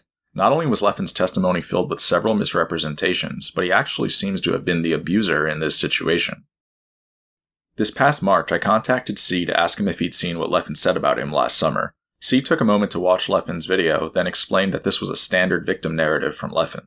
C also clarified that he had slapped Leffen once in response to extreme harassment. Leffen had tried to sabotage their hike in several ways, as well as the atmosphere of the entire trip. This was after C fought for Leffen to be included on the trip in the first place. While C didn't approve of what he did, he also couldn't say he overreacted, all things considered. C commented that Leffen is highly manipulative and sociopathic when it comes to these things. To add validity to what C is saying, you should know that dark triads will go out of their way to sabotage people's goals, which can include trips and vacations. The way C described Leffen socially isolating him throughout the trip is one-to-one with what this article says. C pointed out that several smaller details within Leffen's testimony were also lies, and that Leffen had been spreading these exact same lies for years. For example, C had borrowed $600 for this trip, which Leffen rephrased as C stealing thousands of dollars. C had also offered to share a pizza with Leffen, which Leffen rephrased as C trying to force Leffen to buy a pizza for him. C then clarified that Leffen had jammed a plane seat into his knee twice on the flight home, which caused C knee pain for weeks. Leffen ignored C's initial request not to do this again, which is why C slapped him a second time. Leffen left this part of the story out of his video. From there, our conversation shifted to the fact that Leffen has caused people like me and HBox insane amounts of damage with lies in recent years. C wasn't surprised to hear this. He said that people should have known that Leffen is a pathological liar by now. I then brought up the fact that on top of everything else Leffen's done, hijacking a Me Too movement isn't a joke, and that Leffen turned out to be an actual threat to society just like Evidence.zip prophesized. C agreed, adding that Leffen potentially deserves to be in jail seeing as how he tries to ruin other people's lives and reputations. I'm inclined to agree with C here for anyone wondering. C then explained that Leffen wants to dehumanize people and get people to view them as though they don't deserve empathy, just as minority groups were viewed in the past. According to C, Leffen will do anything to acquire influence, and wants people to join in on his agenda of treating people without any remorse. I then raised the possibility that Leffen studied totalitarian handbooks such as Mein Kampf, since he had to have learned this from somewhere. C agreed that it was possible. Then he pointed me toward the teachings of Edward Bernays. Bernays was an Austrian-American pioneer in the field of public relations and propaganda. He described the masses as irrational and subject to herd instinct, and outlined how skilled practitioners could use crowd psychology to control them in desirable ways. There's this saying that I like, that is, all it takes for evil people to succeed is for good people to do nothing. And I really do think that's true. In my opinion, the world is not filled of majority evil people. I think that's something that people tell themselves in order to kind of put blame away from themselves, that they couldn't have done anything, everyone's bad, and if I'm bad, I'm just part of the majority. I really do think that the majority of people are either decent or good. However, many good and decent people do not do enough, myself included. Back when you heard Leffen say that, you probably thought he was speaking from the good guy's perspective. He wasn't. He was telling you how easy it is for him to exploit the people of the Smash community. This might be tough to process, but Leffen didn't mean a word he said to any of you last summer. His involvement with Me Too was a facade, just like his hero status is. Leffen got involved with Me Too in order to draw a crowd and mobilize it underneath him, just as he's done several times before.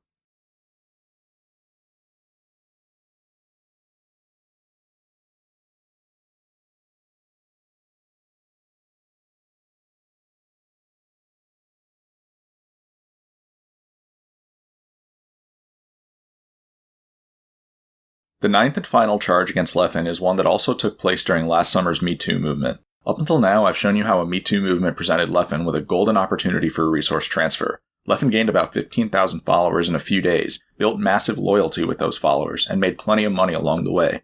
But those weren't the only benefits a Me Too movement presented Leffen with. The ability to implicate other people as sexual predators presented Leffen with a once-in-a-lifetime opportunity for resource drain as well. So far, we've seen Leffen drain 2 of his political adversaries in recent years. Both times, Leffen made it clear that his intention was to end the other person's career in order to secure his footing within the community. This is why when Me Too would end up presenting Leffen with the opportunity to take down the only person left in the community with a larger following than his, he obviously wasn't going to pass it up. Leffen wouldn't just use the Me Too movement to grow his brand, he would also seize control of the community through the elimination of Zero, who had the largest following in Smash prior to being banned. Something I want to be clear about is that this section of the video should be viewed separately from the fact that Zero was deemed guilty. It is simply intended to establish that Leffen was personally invested in Zero's downfall, and that Zero's trial was fraudulently administered. This is obvious based on the fact that Leffen wasn't approaching the Me Too movement with pure intentions, but rather with the dark intention of increasing his market share. At that point, we have to assume that everything Leffen did during the Me Too movement was done with this goal in mind.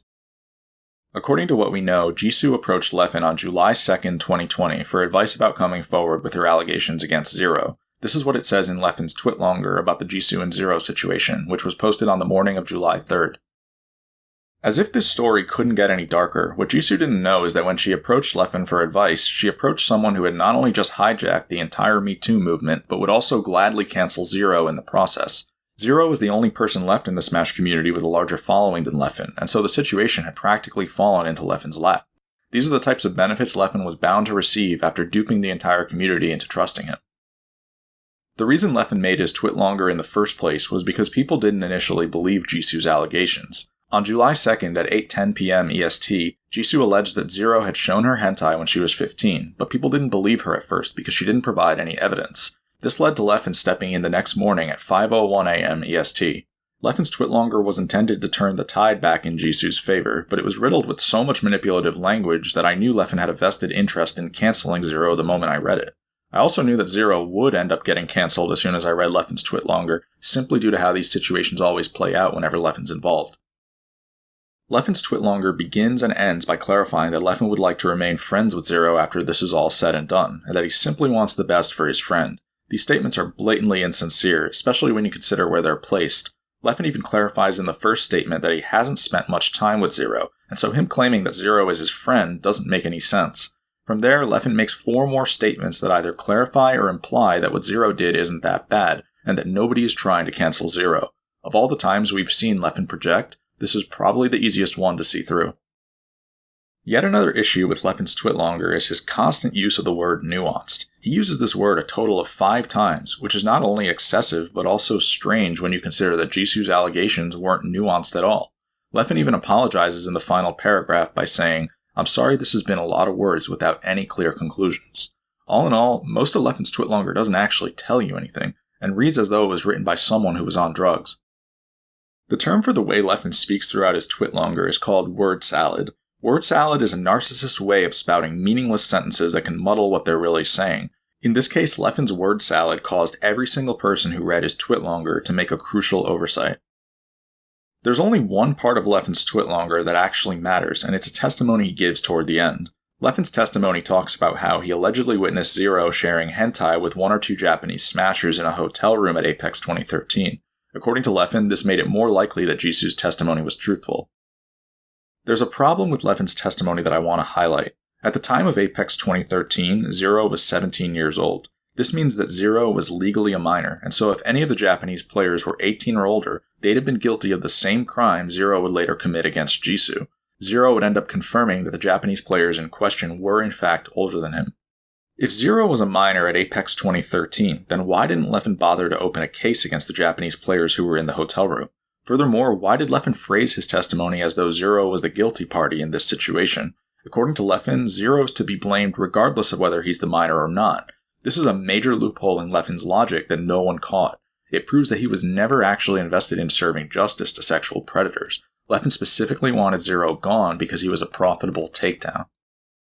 The manipulative language and double standard within Leffen's Twitlonger is eerily reminiscent of when he smear campaigned Hungrybox 2 years prior. When Leffen posted the video about HBox that would receive 400,000 views, he assured people that he wanted to keep out of the drama, which obviously wasn't his intention.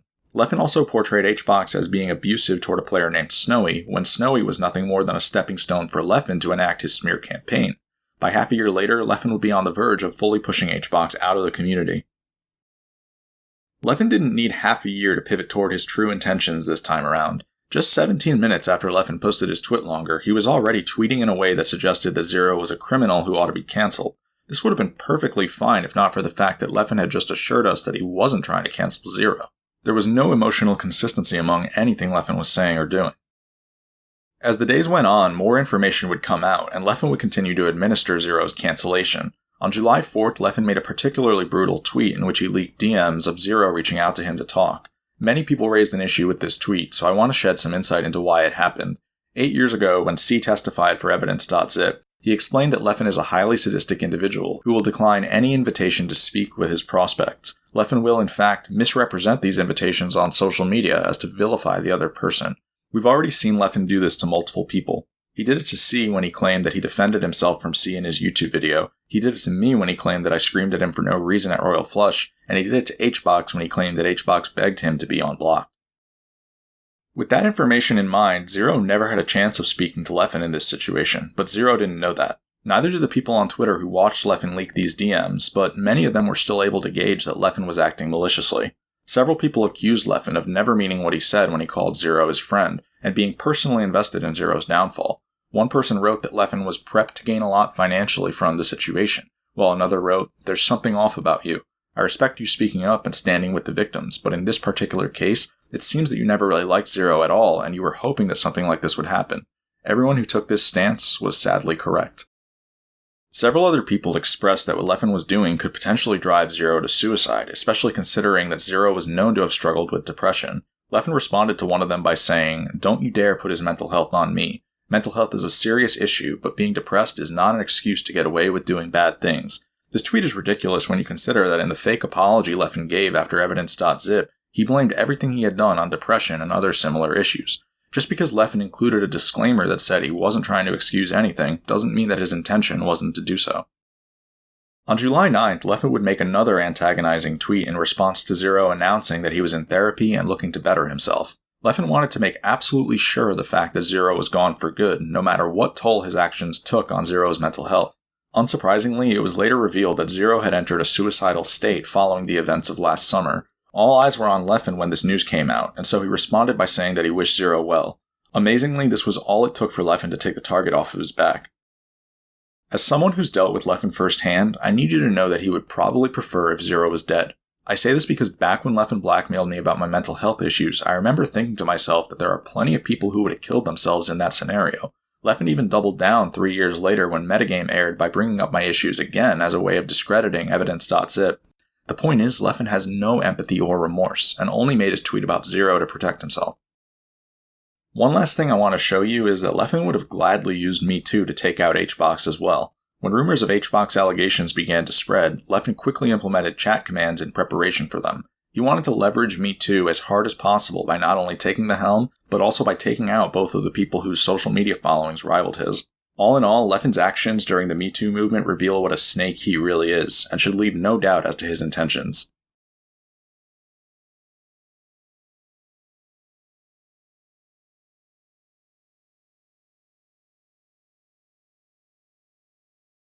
Hey everyone, thanks for making it to the end of the video, or if you skipped here, that's totally fine too, since I'll be recapping a bunch of the information that I've given to you throughout this video, and I'll be explaining to you what all of it means. Unfortunately, once you know what all of this means, it paints a pretty dark picture for the status quo of the Smash community, and it's really important that everybody weighs in on this, because whether you're a top player, or a TO, a community leader, or even a casual player, this is going to have an impact on your future within this community. And that's because there is a real argument for basically usurping the person currently running the show within this community based on heinous acts of deception and malicious intent. Just a long, long history of those two things. And now that a lot of that's been laid out clearly for you, I think that angle should make a lot of sense. So the first thing that I want to start by showing you is a slide of a dystopian society. These are widely regarded dystopian traits. And as you can see, just about everything on this list is currently being imposed on the Smash community. What you're witnessing in front of your very eyes right here in the Smash community is an attempt to basically seize the throne at the expense of every single other member of this community. The people are being dehumanized, they're being watched, they're being taught how to think, and these are all very totalitarian qualities that are reviled, just historically reviled. You're not supposed to allow this to happen to your community, but the reality is there is a real attempt being made here to control people in this manner. So let's talk about why, no matter where you are on the social ladder or what your role is within this community, you should be very concerned with the status quo. And I'll start from my perspective as a top player. So as a top player, your concern should be what I call the hit list. The reason I know about the hit list is because I was the first one who had the misfortune of being added to it. And that was all the way back in 2011 because I was a well-respected theory crafter on Smashboards, and Leffen happened to take an issue with that. What he immediately signaled to me was that my good standing in this community was actually going to be put in jeopardy, simply because I had lots of opinions about this game that went against his. He started to make very real attempts to undermine my credibility, and that has since evolved into eternal beef. Here we are 10 years later, and he's still behaving maliciously toward me in an attempt to get me out of the community whenever he has the opportunity to. Now, over time, I watched the hit list expand. I saw other people join the hit list, and they joined a hit list without knowing that they had joined one. People like Hungrybox and Zero probably didn't even realize that they were a part of a repeating trend. And when you look at who is getting added to this hit list, it actually becomes clear as day what's going on. Because like I said, it all started 10 years ago with an attempt to shut down a well-respected theory crafter who had rhetoric that posed a threat. But then it evolved to people who held the largest market share in the community. If you look at the top 3 people with the largest market share of all time in Smash, it's Zero, Leffen, and Hungrybox. And Leffen has looked to snake the other 2 out of their careers the moment that he had a window of opportunity to do so. So it's clear as day what's going on. Once you put it all together, what he is doing is he's actually looking to consolidate his power within this community by eliminating the people who pose a threat to his rhetoric or market share. He's actually looking to purge them, which is a completely totalitarian strategy. And what that does is it destabilizes your ability to create a career in this game, because you have to realize that you're always being watched. You're always being watched, and if you ever theoretically start to pose a threat to rhetoric or market share, you may become subject to an attempt to strike you down, to keep you weak. And something else worth noting is that every time these hits take place, there is massive collateral damage onto the community. For example, if Leffen had gotten his way with me back in 2017, thousands of people would be physically unable to play the game right now because the box wouldn't be legal. Similarly, in 2021, when he overran Hax's nightclub, he displayed the intent to make people from the East Coast have to subscribe to him on Twitch rather than play in a free tournament series that had just been set up for them. And then also in 2021, around the same time, when he decided to intervene with the box's button layout, he was willing to teach hundreds of people how to L-cancel the wrong way just so he could grow the Leffen brand. He actually spread false information throughout the entire community just so he could be the sole beneficiary. And then I actually ended up having to apologize for that. I was the one who ended up in a bad situation, despite the fact that I was working the entire time to protect my customers. So none of these things make any sense. Everything that I just described is completely backwards. And it extends to the other hits as well. When he conned Hungrybox, for example, he was willing to spread mass hatred throughout the entire community. He was willing to exploit another innocent player in order to enact his smear campaign.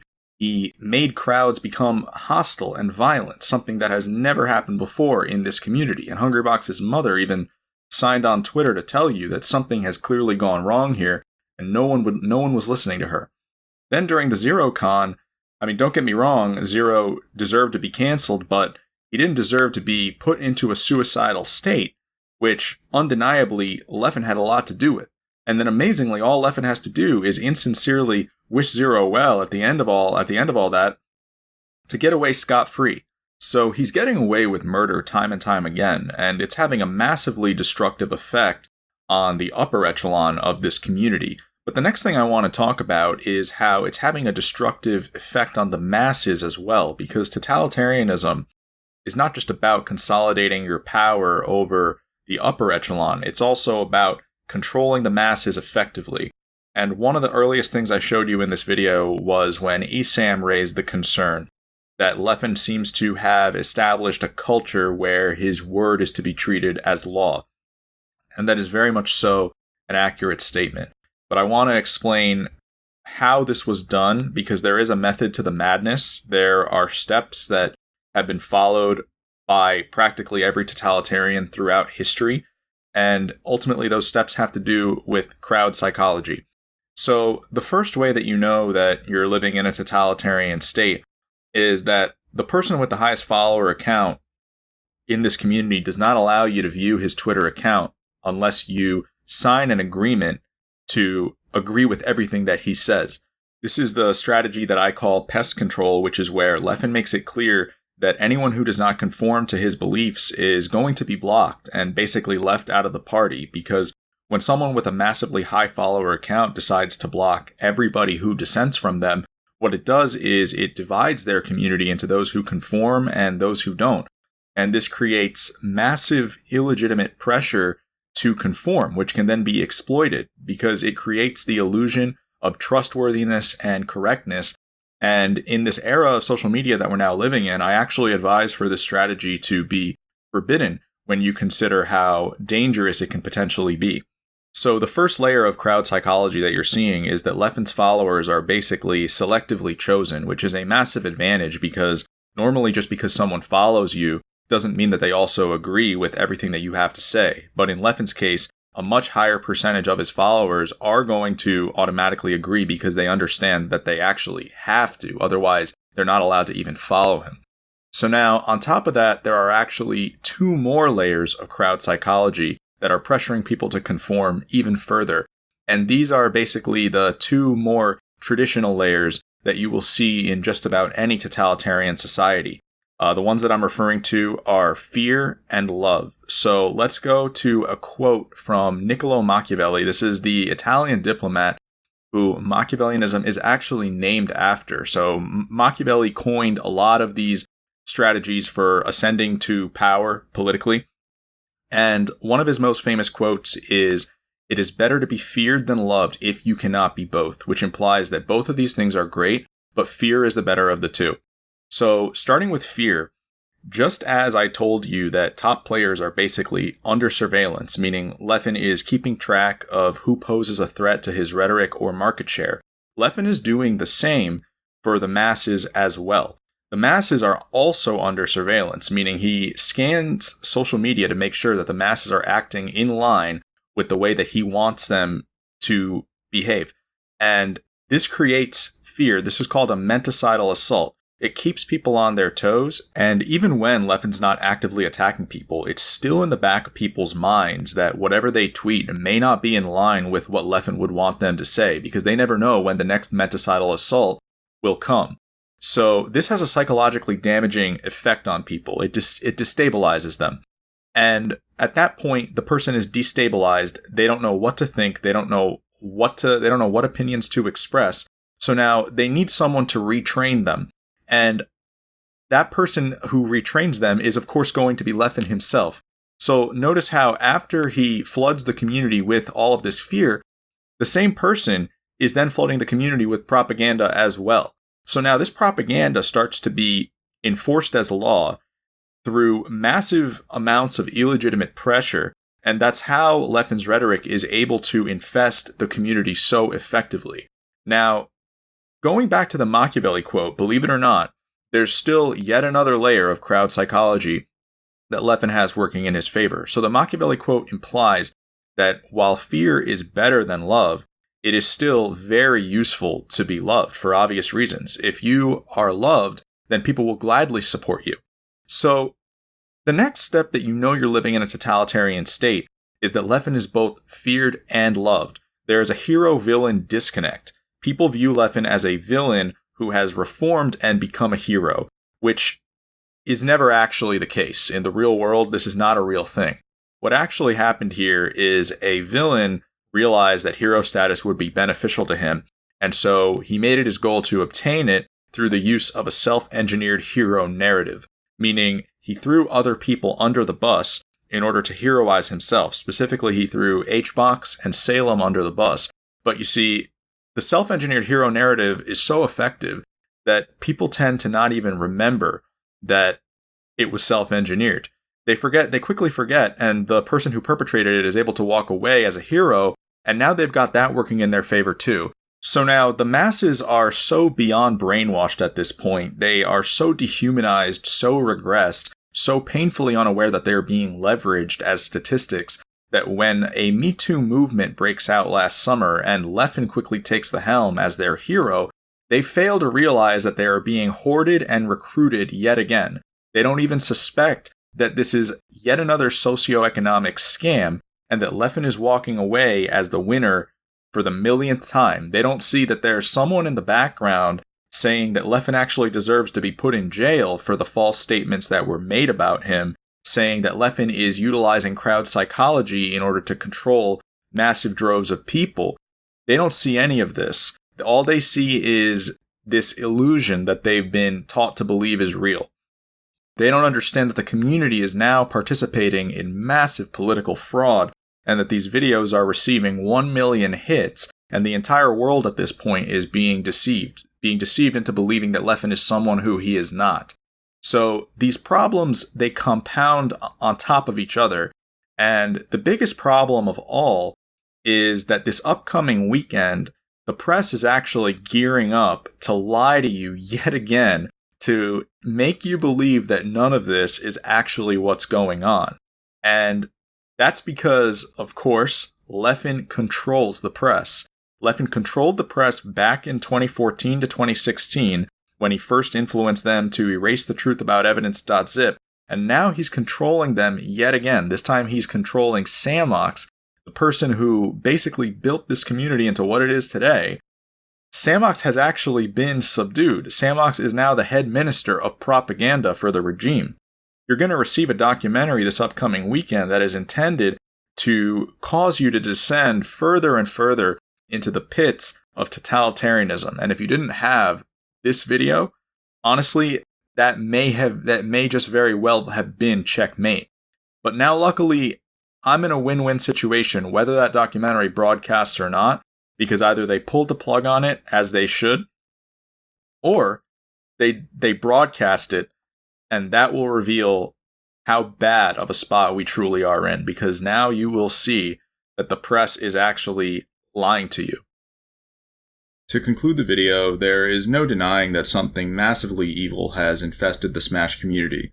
Between the hits being placed on top players, the dehumanization of casual players, and the complete control over the press, believe it or not, you are actually witnessing a modern-day totalitarian regime.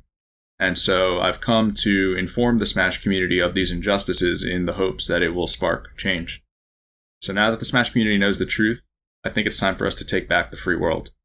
Thank you for watching.